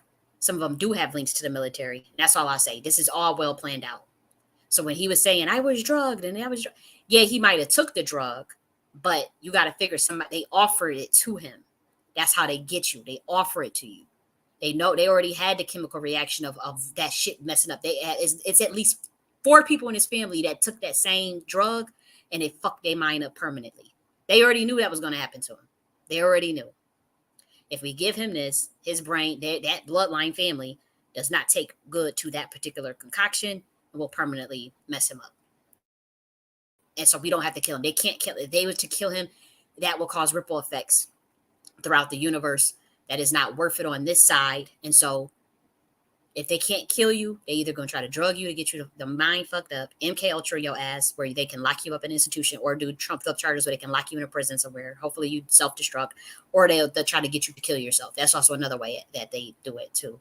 There's rituals that very, very powerful occult secret society rituals in which you can send out certain demons that will get somebody to get someone to kill themselves. That is possible. That is the ritual that they used on me. They use all types of stuff. It gets deep. And so you have to have awareness of that. And so what I'm saying is bloodlines in Buffalo have been targeted. Very brilliant minds in Buffalo have been targeted. The crack era came to Buffalo in the 1990s. Okay. They were targeting I'm telling you, like I listened to the family, to the stories of the family, of some family members in my bloodline, where I asked them, how did you get on the crack, or how did you get on the drugs? And it was always offered to them by somebody that had ties to military or to one of these psychological centers. No lie. Y'all could think I'm playing and making this shit up. When a family member that I know was very brilliant, very fucking brilliant, and very powerful esoterically, spiritually, and occultically, he ended up on fucking crack, and his whole life turned around, all upside down. And I asked him, I said, how did you tell me your story? He told me the story of how he actually got on that shit. And now at the time I didn't really think about it. I'm like, okay, yeah, but he said 2 women came in the workplace and offered him that shit. crack. You know, it was probably cocaine at the time. And they told him like, oh, you just put this in your coffee, it's gonna help you work better. And these people had ties to military, and they've been doing that shit. They do target certain people. I can't, you know. And after a while, this is how you get somebody to self-destruct. This is how you get somebody off of their life path, to give away their birthright or to sabotage their birthright. This is what they do. Then once you strung out on crack, they will send literal. Whew, y'all really want to go there? Y'all really want to? I'm gonna get esoteric with y'all. Y'all can leave and click off whatever y'all want to do. They will send literal people that work for the devil himself. You can say the government or whatever. To get your ass to sign contracts, to hold up Trump charges over your head that say they're gonna lock you up forever unless you take to deal with a system to be an informant. They'll give you crack in exchange for looking at other ways to get you to go and sabotage other people, or they'll make you sign a blood oath to make a pact for drugs. So you pretty much sell out your bloodline, you sell out your birthright and that of your children. Sometimes they get you, if they find out you got a child that's really brilliant and really gifted, the government will find a way to make sure they keep their hands on the children. That is exactly what happened to my family. That is how I ended up in foster care.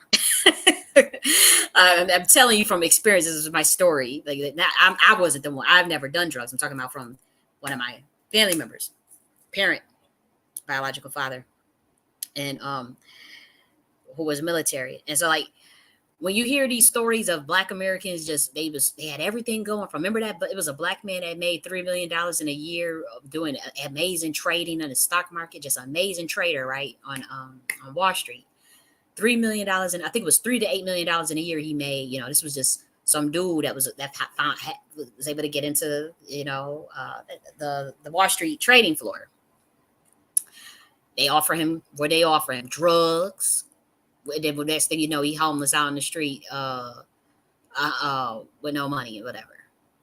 Going from that to a crackhead. And so we hear these stories all the time of people being amazing, doing good things, like going to college and trying to do things the right way.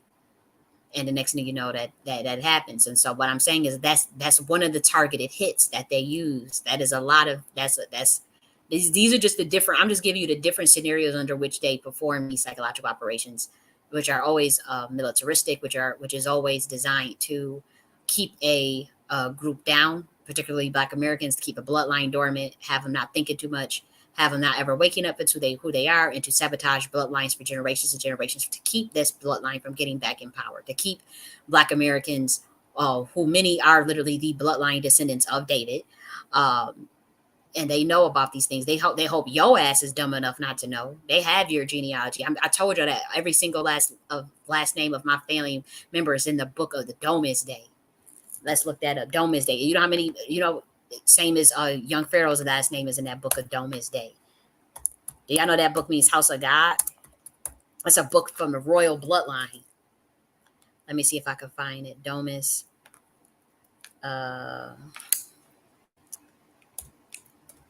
It's a book. Dang, I probably won't be able to find it. Domesday, House of God. And this is a book that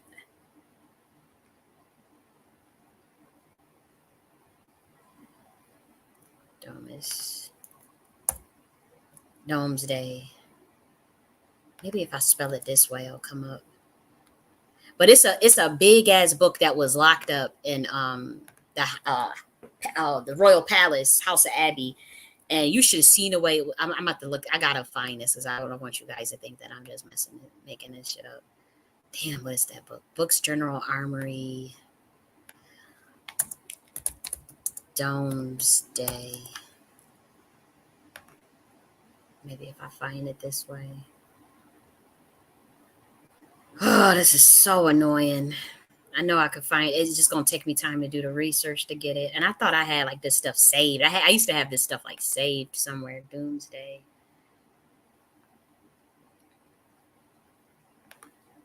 Okay, let's go here.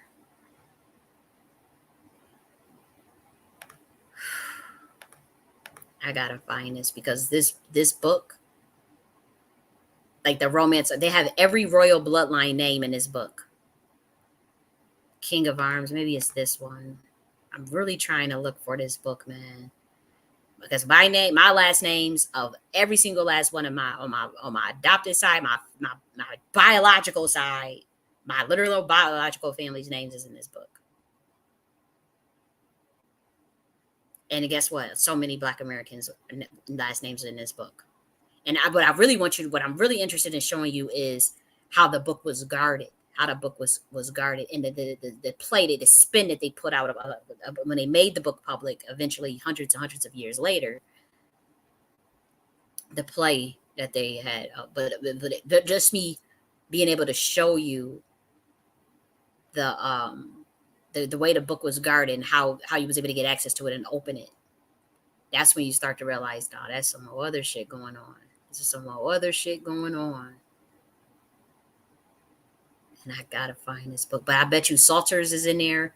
It's so many Black American last names that's in there. It's not even funny.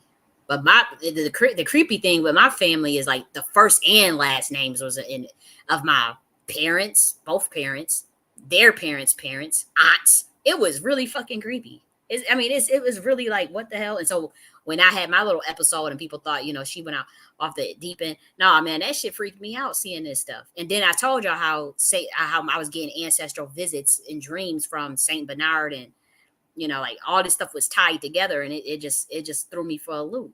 I was like, wow. And this was the around the time that my biological grandfather had died and came to me in a dream the day that he died. I didn't even know he had died, but he had died. And he come to me in a dream telling me showing me shit like this, coats of arms, stuff about the Knights Templar, stuff about telling me secrets of the Masons, all types of stuff. And I didn't know how to handle all that. That was a lot of information to just dump on a person and then tell me I'm next to, that all that information, the epigenetics, whatever he did, I guess he sent me all that information. I don't know how it works because I'm not dead, but like when he died, something happened through the electromagnetic grid of data information where he connected to me, or he knew, and he came to me in a dream, show me this information, and like literally he was showing me like coats of arms, stuff like this, like, and that's how I was able to look all this stuff up and get access to it. But I'm trying to look for a very specific book. And again, once I started waking this stuff up and going out there talking about this publicly, a lot of that stuff I already told you. I have proof of the website. I have screenshots of the original website of the crestorg.com, crestarms.com. I got the original screenshots of this shit. You go to that website, you get none of that information no more. I have the screen. So it's not like, oh, this is a conspiracy that you're trying to. No, like they went and started altering shit because they didn't want other Black Americans running around going to find what I found, because they switched our identity. They pretty much did a play. It's a Masonic stealing of spiritual credit that they did on our whole entire bloodline, and Black Americans are not realizing it. I realize it. That's why I'm like, oh shit, I definitely ain't. That's why all this stuff was happening with the 13 bloodlines and the royal. That's why you see all this stuff happening to them, because it's a change of guard. The rightful heirs and the inheritance is going back to the rightful heirs. And I'm telling you, our names is in that book, and Black Americans are the rightful heirs. And again, obviously there's other bloodlines as well that's involved in it. I'm not saying it's all Black Americans. Yes, there are Irish people in that book. Yes, there are white people in that book. But I'm saying a lot of the rightful heir of the bloodlines of the true royal family, Black nobility, is found in the Black American lineage. I don't care how crazy I try to say, oh, she this, she that, and that's why you're gonna see certain ones like Aaron Salters. You're gonna see motherfuckers getting knocked off. Damn, I gotta find that book. I'm gonna find it. I'm talking right now and then trying to research, and that's not helping. But I'm gonna find Order of the Bath. Wasn't this one in it?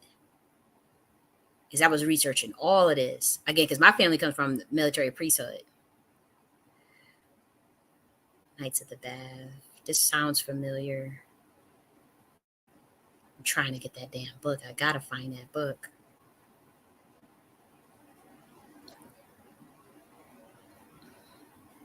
It's real interesting though, because that's why I keep trying to tell you about the prophecies and how this shit is waking up, and Black Americans are supposed to go to I'm supposed to go back to let's see, origin of Prince. I'm sorry, I'm just researching, like spree reading and trying to talk at the same time. But this system and the things that's supposed to be going on, the changes that we're supposed to see, a lot of that's supposed to be going to the Black American. However, it is not going to go for anybody that's aligned with this current satanic system. That is not what's going to be honored as far as the switch in the guard that I was talking about. Okay, Westminster Abbey. Whew. I got a story to tell you about that. Again, I won't believe this stuff. Like, but if I was to show you everything, like I showed my parents, and maybe they was playing dumb or whatever.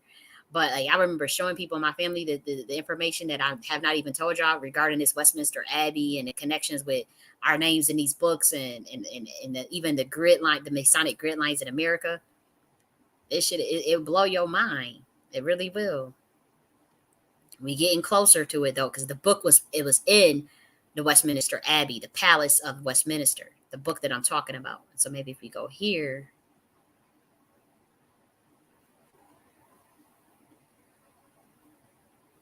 And so what they did was they did like a binding ritual on the rightful heirs who are descendants of Sephardic Moorish royalty, Black royalty, that came over here in America, that set up shop here. They did a binding ritual over our bloodlines while we were enslaved and while we were and while they were burying the Black nobility that did sell us out. They were very strategic in and the sacrifices that they had to make to keep their power behind the scenes and even place white, white supremacy, create soul system white supremacy. Y'all could get upset and say, no, Black people ain't had nothing to do with that. Y'all out of y'all damn mind if y'all think that this stuff is the occult, man. Wake up. Damn, I gotta get that book. Maybe when I find that book, I'll do a whole ass video on it talking about this stuff. Because I know I could find it. That I know. Matter of fact, it gotta be a simpler way to research this. Okay, Westminster Abbey.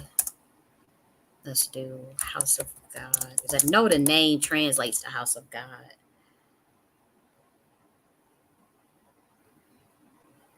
I know it. I know they didn't mess that. I mean, it's like I know House of God book. Let me take that book.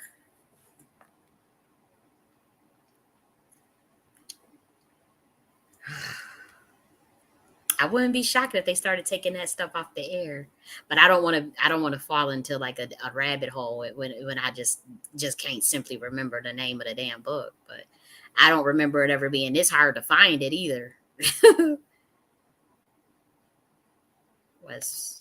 Westminster Abbey. Let me just type in King of Arms book.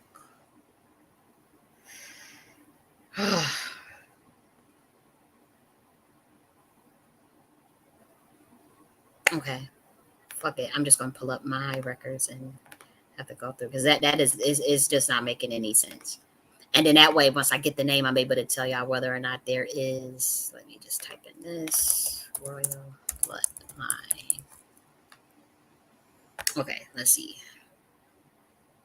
That way, okay, it's Norman conquest of 1066. That's where my bloodline comes from. That is Worcestershire, Bernard. Okay, the names associated in Sir Bernard Books, General Armory, Austria Kings of Arms. Okay, let me. So they did I guess I could share this. So they did like a binding ritual on Black American bloodlines in America. They switched it around because they know exactly who we are. And a lot of us, had the Indians, and I'm not taking that away from us, but I'm just saying, those of us of a royal bloodline, this is exactly how they did it.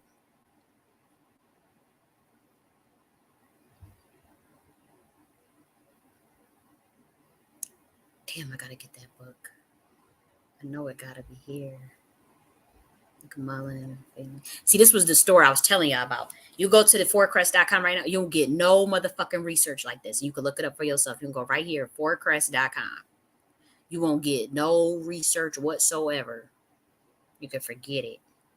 They changed their whole website after I came out publicly talking about how I was able to put all the whole story together. Saint Bernard. Trying to look for that name of that book.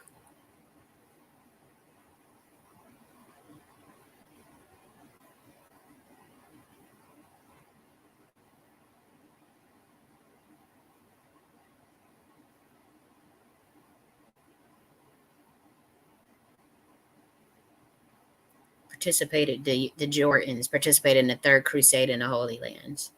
This is also part of my bloodline. Okay, here we go.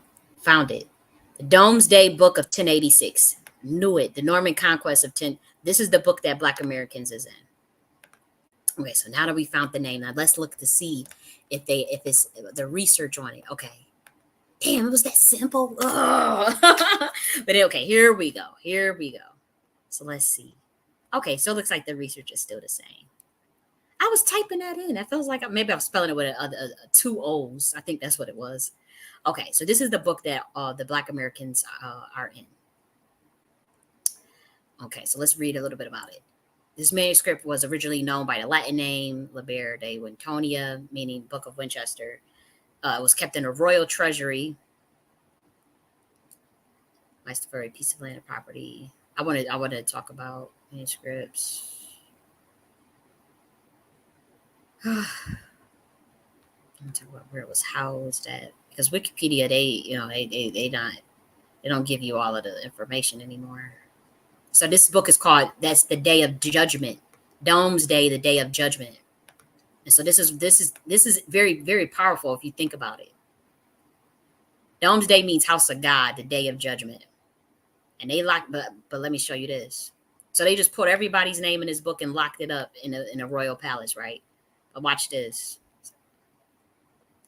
They don't tell you the real reason of why this was there. I want to talk to you about okay, so here we go. Domesday Book was preserved in the 11th century to the beginning of the 13th century. This is 1,000 years of history, by the way. In the royal treasury at the Winchester Norman King's capital was often referred to the book or the Roll of Winchester. When the treasury moved to the palace of Westminster, probably under King John, the book went with it. I want to talk to you about the locks that they had on this book, the different types of locks in order to get into it. So, okay, the Doomsday Chest, the German-style iron-bound chest of 1500 in which Doomsday Book was kept in the 17th and 18th century binding. Okay, let's see. I want to see if they have the way it was guarded, because this was guarded 24/7. I want to know if they talk about it on this Wikipedia. This was the binding ritual that they did too, by the way. Again, y'all can't see the play because y'all just gonna look at it from a 3D realm. Now, this was some other shit. This book mean House of God. This book mean Day of Judgment. And then I'm on the internet 2 years ago when I discovered this stuff, talking about it's Judgment Day and all this stuff because of a quantum entanglement session with God. Oh, please. And my first and last name, all the names of my ancestors is in this damn book. I gotta show y'all how it was guarded. 1086. This is a Roman conquest. This is, believe it or not, they don't tell you everything, but this was. I don't even know if I should be getting into all of this. This has ties to Masonry, to the Masons. Y'all already know that. Y'all should already know that. It's the oldest government record. Archives, fixed questions. I'm trying to show y'all the locks on it. Increases control over the land.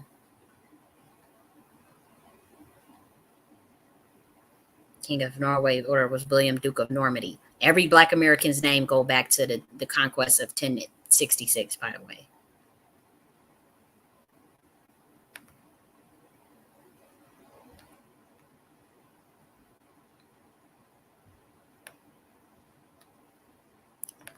Damn, I'm trying to talk about the locks. They had locks.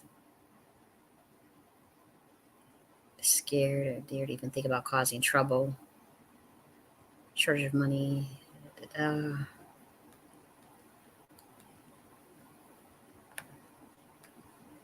Maybe it's in this one.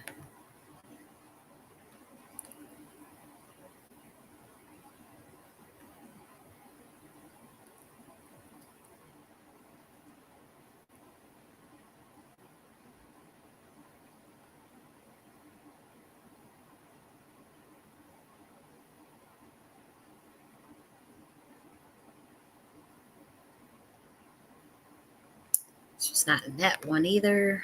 It used to come up real quickly.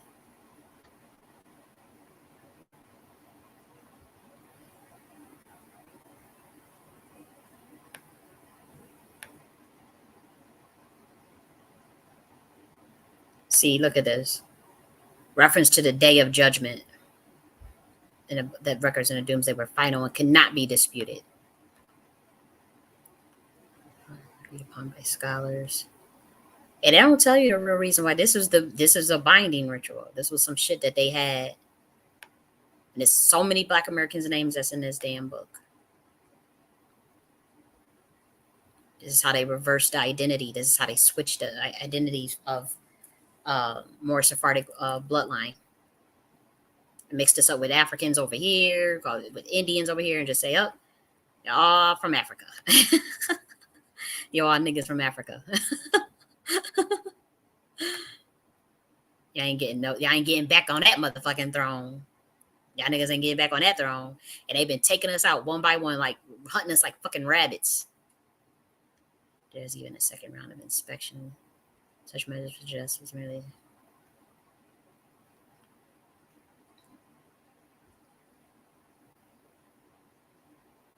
I'm trying to get. I want you to see how guarded this book was.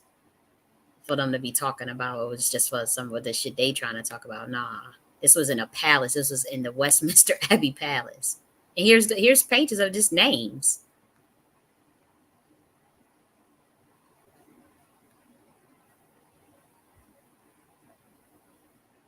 It's a feudal system. Damn, I gotta find a way they had that book.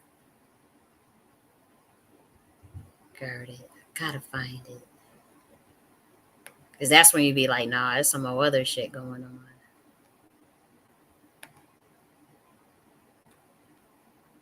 Because it's public now, but I'm just saying, like, when it was going, this is almost 1,000 years old, so.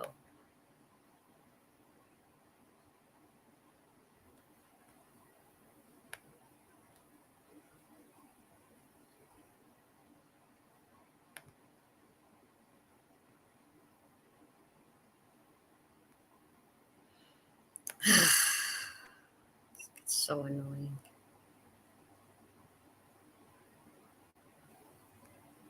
Let me just type in guarded.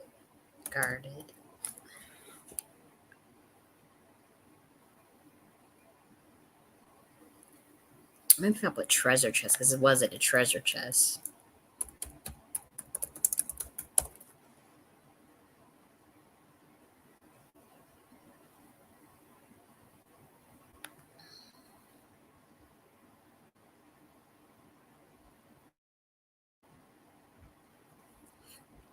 Okay. Okay, so look at this. Look at the skin that it was prepared on. Sheep, calf, and deer. 800 pages. It was called by King William the Conqueror at Christmas of 1085. How defense was organized. Come on, this is a ritual. This is a detail of the survey of Anglo-Saxon. Give it to. I'm trying to get the chest. Okay. Okay, let's see. Doomsday Book has been considered one of the country's greatest treasures. It was originally kept in the Royal Treasury at Winchester, but then was moved to Westminster Abbey. Royal administrators often referred to Doomsday when they needed to establish rights and privileges. From around 1600, Doomsday was kept in this large wooden chest, clad iron and reinforced with iron stripes. It had 3 different locks for security, and 3 different officials held the key. It can only be opened with their consent. 3. Okay, just so you know, 3 different locks for 3 different officials held the key, clad in iron and reinforced with iron stripes. This book with your motherfucking names in it, Black American names in it, my name in it, House of God, Day of Judgment. Come on. Made of sheep and look at a black person right there. Wake your motherfucking ass up. Look at this. This is the Dome's Day book with a black Moor right there. Right there. They don't hide this shit. They put it right in front of your face. I gotta take screenshots of this shit, man. I actually gotta save this. Because this is what I was trying to wake up 2 years ago. And I was trying to say, like, this is what they are. This is what they used to do a binding ritual on Black American lineage. To switch the identities.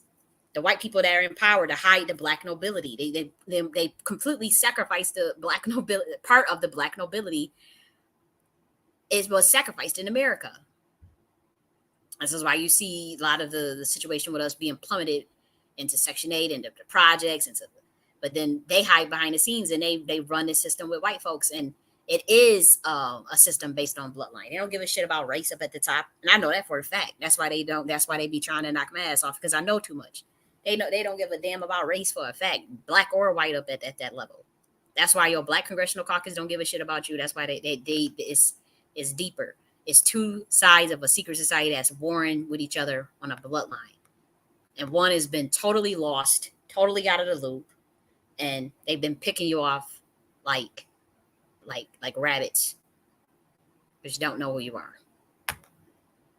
And then the ones that do know who they are, you took a deal, you took a contract, you took an oath, like Kanye West just said in that interview with Ty Dolla $igns and the other guy, I forgot his name. He said, yeah, we kings, but once you signed that contract, you sold out your whole kingdom, you sold out your bloodline. He ain't lying about that. He know exactly what the fuck he talking about. That's what I was trying to wake up in 2022 and again in 2023, because I saw it in the spiritual realm as a prophet. This is what I saw. Like I saw this book. My ancestors, I'm gonna tell you this real quick. My ancestors, black and white ancestors, a white grandmother, I told you about my sixth great grandmother on both sides of my biological family is white. And black patriarchs, Moors, came to me in Saint Bernard himself in dreams and gave me this information. How would I know? How would I know to go and look up and research this shit? They said Dome's Day. They told me to look this stuff up, and I looked it up. That's why you think I was able to find all this stuff. They came to me in dreams and gave me this information. They was like, there's curses on these bloodlines. They done switched identity. They were showing me all this shit. They were showing me all this stuff. Here it go right here. I already showed y'all. This stuff was part of. And then remember I told you we were looking at it earlier. Sir Bernard Burke's General Armory, Ulster King's of Arms in 1884. And I was showing you guys this stuff. This is forcrest.com. They don't have this. If you go right now and research this, you will not see it. Look they always have a goat to represent these names. These are Masonic bloodlines. They took this site down once I came public about this site. Forcrest.com. The site is still up, but you ain't getting none of this motherfucking information. You see all this stuff I was telling you, all this information like that? Dome's Day book of 1086. You ain't getting that motherfucking information. Because that's how you break a contract or an oath that a family took. Now, this is my adopted family.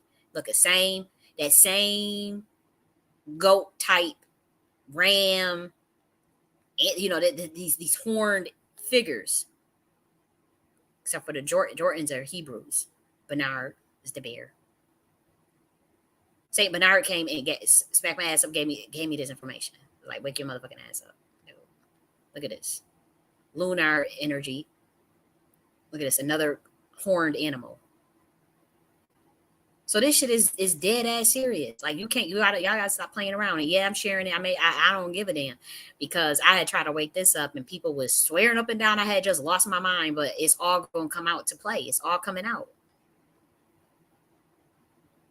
I'm telling you, Saint Bernard came in the dream and gave me this information and told me to look all this stuff up. And that's how I was able to see it. Dome's Day, House of God, sealed in that damn book. And I showed you how they had ironclads, clad in iron or reinforced with iron stripes, 3 different locks with 3 different security keys where each official held a key and can only be opened with their consent. A book that was in a royal palace with your names in it, first and last names, going back all the way back. Some have more royal blood than others.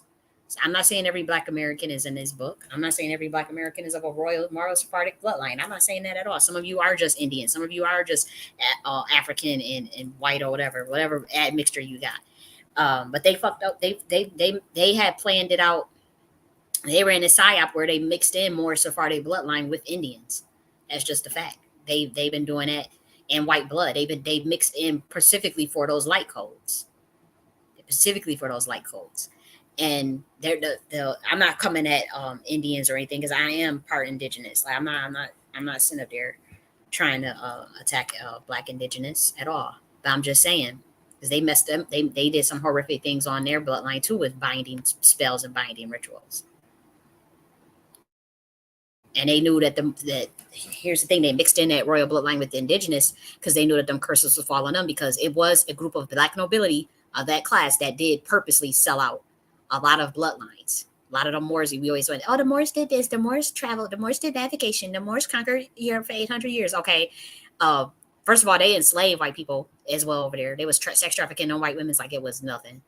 Beating their ass, doing all types of stuff. That's why white people really got a grudge against Black Americans. Let's wake that up.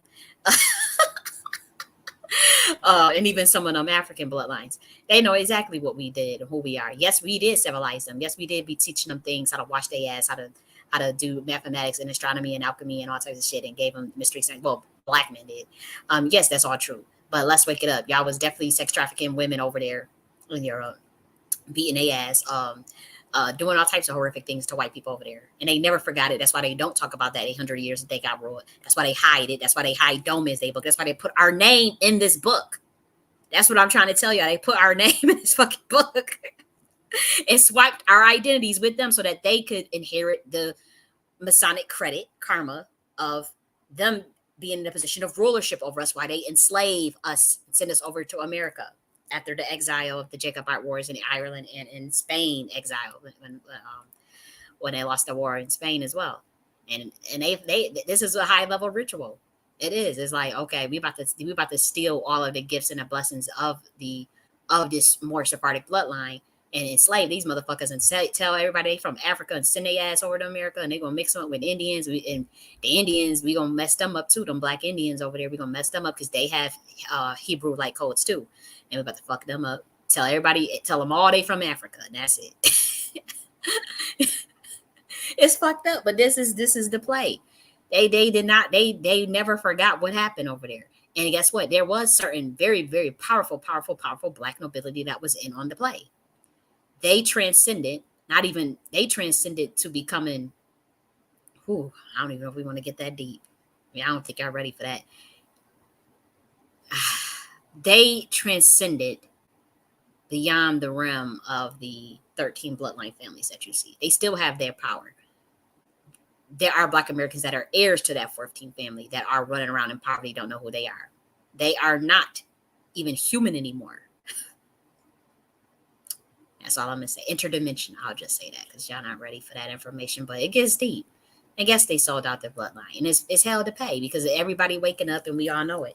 I might have been one of the ones to wake this up and had to take a lot of heavy hits in doing that, but it's time. It's Judgment Day. It's Dome's Day. That's why these names is waking up and they trying to hurry up and filter in, different type of Black bloodlines that they know have connection to it, but are not the rightful heirs. There are very specific Black Americans that are the heirs to the land of America and to the crown of the royal crown, the highest level from the heavenly realms. There are very specific bloodlines that are heirs to that. They happen to be in America. So they have been killing them off, drugging them, doing MK Ultra ritual, doing all types of horrific shit to make sure that they never get back in power. And so now some of us are still left. There are quite a bit of us still left. We can recognize each other. We know exactly who each other is.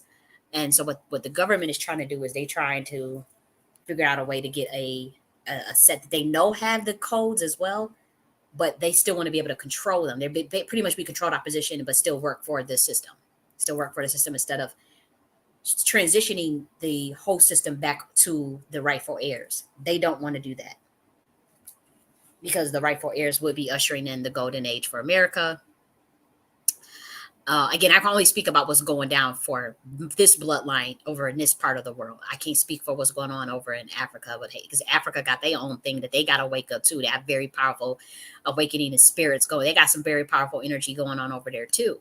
And I'm wishing them the best. And we seeing what's happening over with Kenya and the return of certain. They want to return the artifacts over to Africa on loan because they got, again, it's a lot going on. How even the British in France and they trying to run for the cover from Africa as well. They're gonna be doing the same thing from the Black American over here, but the Black American is still trying to inculcate too much into a system that has already fucked them over and buried them and marked them for dead, and that's a problem.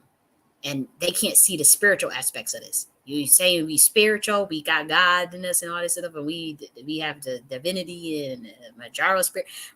Y'all better wake the fuck up then, and see that we in a spiritual war, and see what the hell is going on. The government is nothing but a cult. We all know that.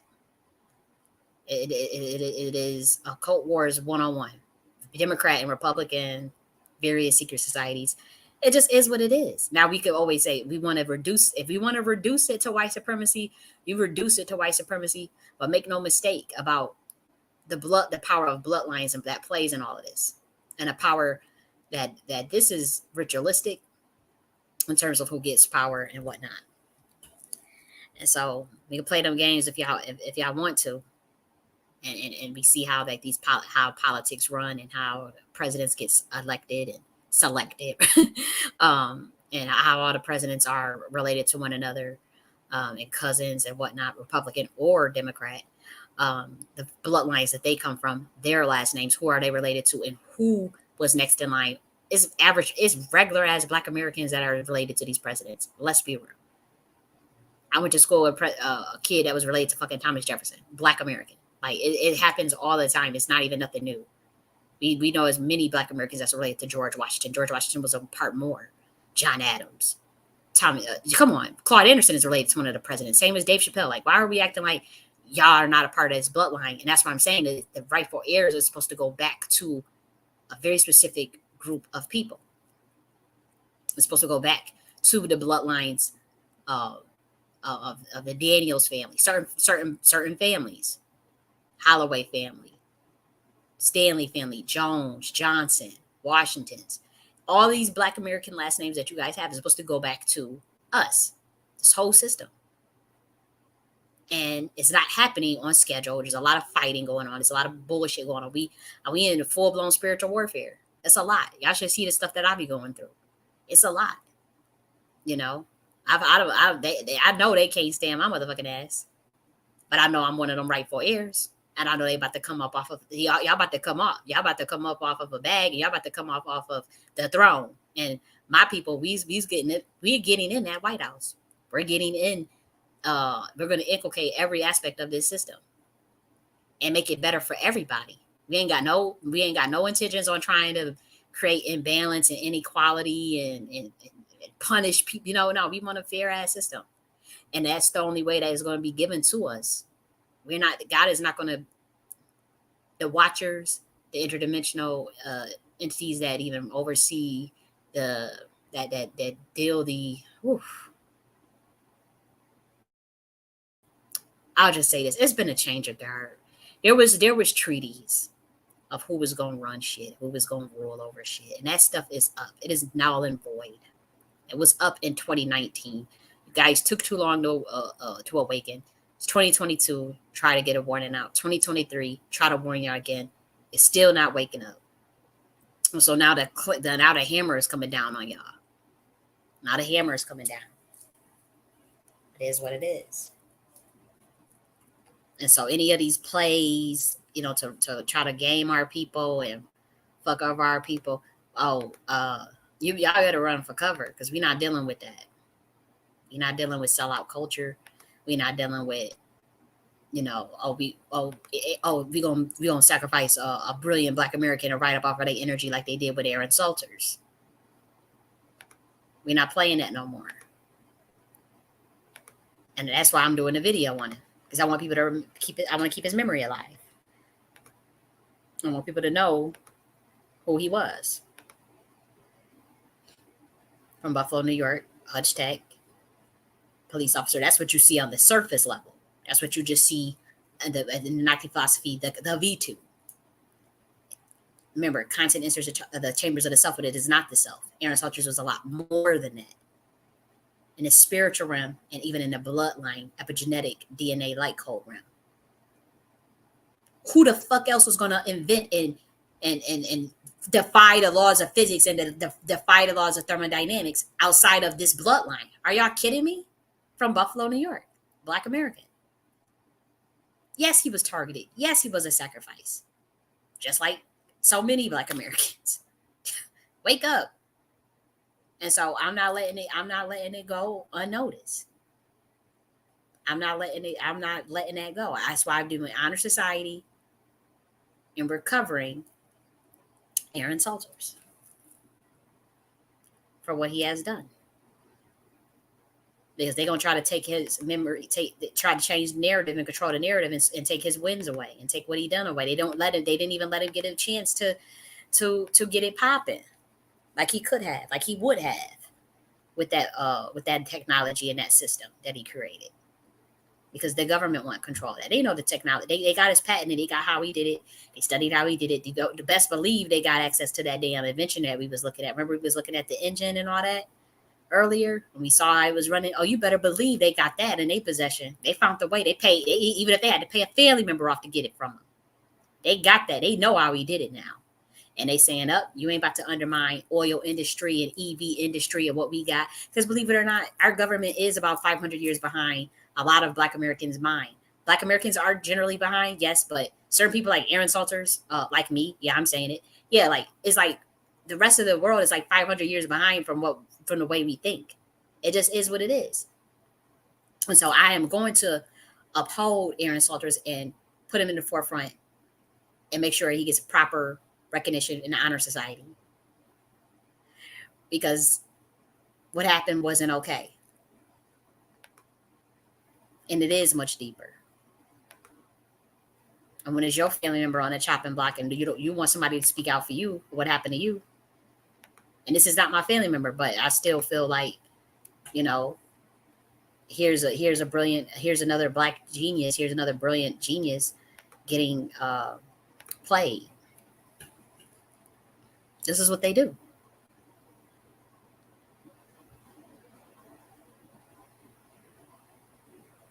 Yeah, he was interfering. He was seen as a threat. Just like Darren Sills, just like the rest of them. And so I'm telling you now, from the Watcher's voice, we work in different realms. We fight. We don't fight against flesh and blood. We fight against principalities. Okay, I hope y'all niggas realize that. And I'm on the side of righteousness. I'm on the side of justice. I'm on the side of truth. I'm on the side of peace. I'm on the side of love. And any Black American that's going to go against their light code epigenetics so that they can ingratiate with this satanic ass system, your ass is getting sprayed. We don't give a damn about none of that. We see what you're doing and we don't appreciate it.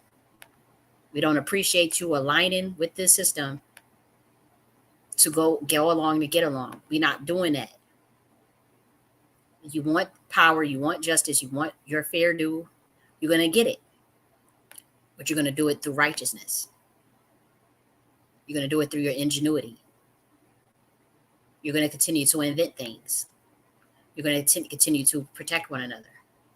You're going to continue to be inventive and ingenious and creative and not sell out your people and not run plays, Democratic plays and Republican plays and all this bullshit. That's what you're going to do. That's a decree. Not from me. That's from the heavenly realm. You ain't been this protected for 500 years, all this long in this country, just for you to go out and sell out the last moment when your throne is about to be restored to you. as the chosen ones. You're not about to sit up there and get at the last moment and try to run some dumbass democratic satanic plays with this system, sacrificing good ass people, and then trying to make a mockery out of God. So that's a message to my people, because I see what's going on. I see what's going on. And not everybody is innocent. And I'm not talking to all Black Americans. Don't think for a second I'm talking to all Black Americans. I'm talking to the Black gatekeepers. The Black gatekeepers that I'm not. Yeah, I'm talking to the Boule and D9 and Masons and Eastern Stars. I'm talking about to the Black gatekeepers that infiltrated the grassroots space too. I'm talking to you motherfuckers, because y'all the ones that's trying to cloak yourself in our language in terms of what we really stand for, what the Watchers really stand for. So y'all are the most dangerous in our eyes, because you are very much capable of tricking the masses of Black Americans. We already see the weirdo ass boules that don't do shit for us.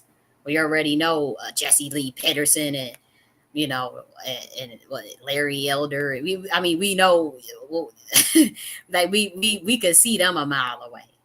We can see it's the niggas that talking and walking like you and acting like you and acting like they grassroots, and them the niggas that's gonna be the most dangerous. That's the upcoming play. Mark my motherfucking words. Y'all think this is a game? Y'all think this is a game?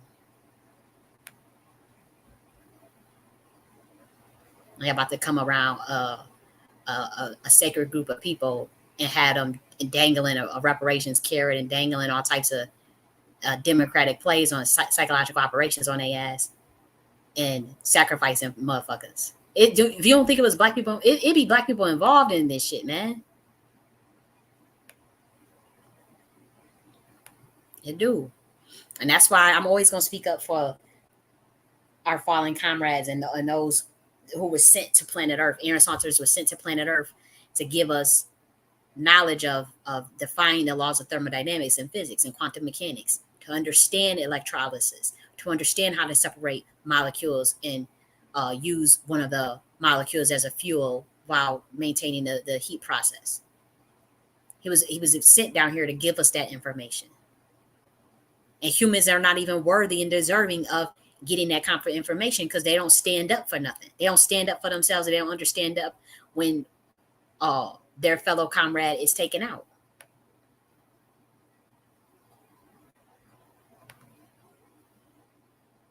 He was supposed to be giving us this information of how to do this so he could change the world, so that we could have cars that's fueled on water, rocket fuel, all types of shit. Cool ass stuff from this invention. And what do? Take him out. I don't care what y'all say. Say, oh, it was just a massacre. And no, that was a hit, man. That was a high level hit too.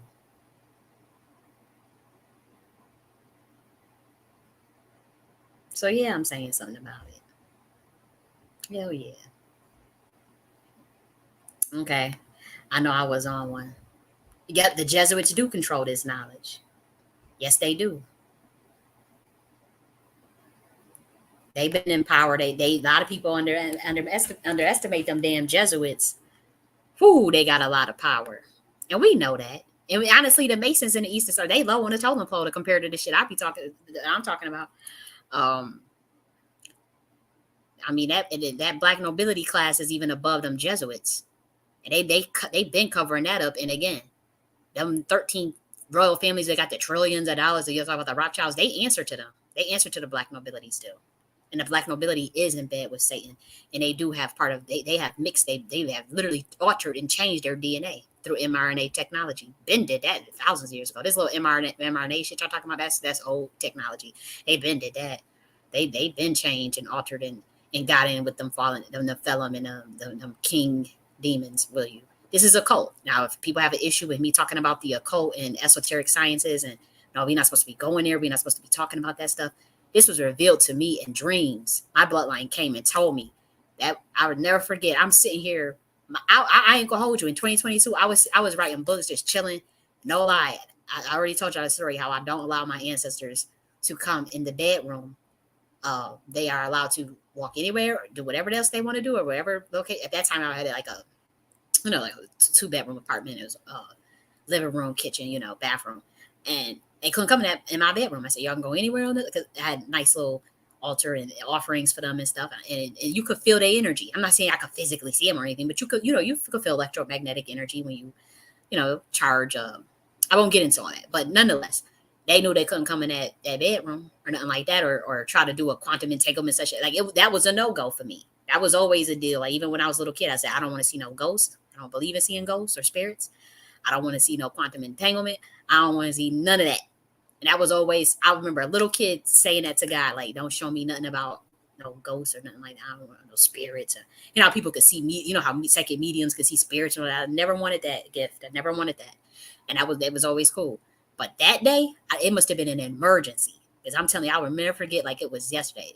I was sitting, laying on that bed, chilling. I think I was on Twitter Space or some shit, whatever.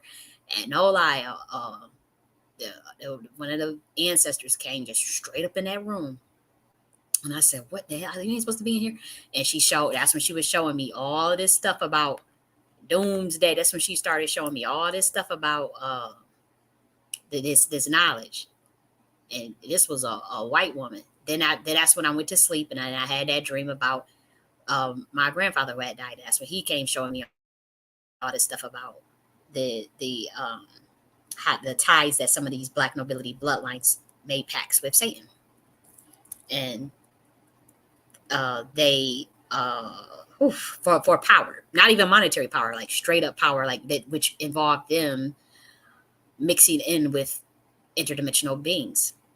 I thought that was wild. I thought that was wild stuff. I didn't know how to handle all that. I'm like, what is y'all showing me? Is in this dream? Why are y'all telling me this? Why do I gotta know this? Why do I gotta see all this? They were showing me mad shit. Powerful ancestors going back. Even Hathor came through. Hathor, because I used to tell them, before I used to go to sleep at night, I used to say, ancestors, show me something you want me to know. Show me who my ancestors. You just say something like that. You go to sleep, and then boom, Hathor would come through. I'm looking like, what the hell is this? And she's giving me it just got wild. It just got wild. And they did come after me because I was on the phone, like telling my friends, like, oh, your son such this happened. And obviously your phone call is monitored and whatnot. And that's when shit got real. That's when they started zeroing in on me.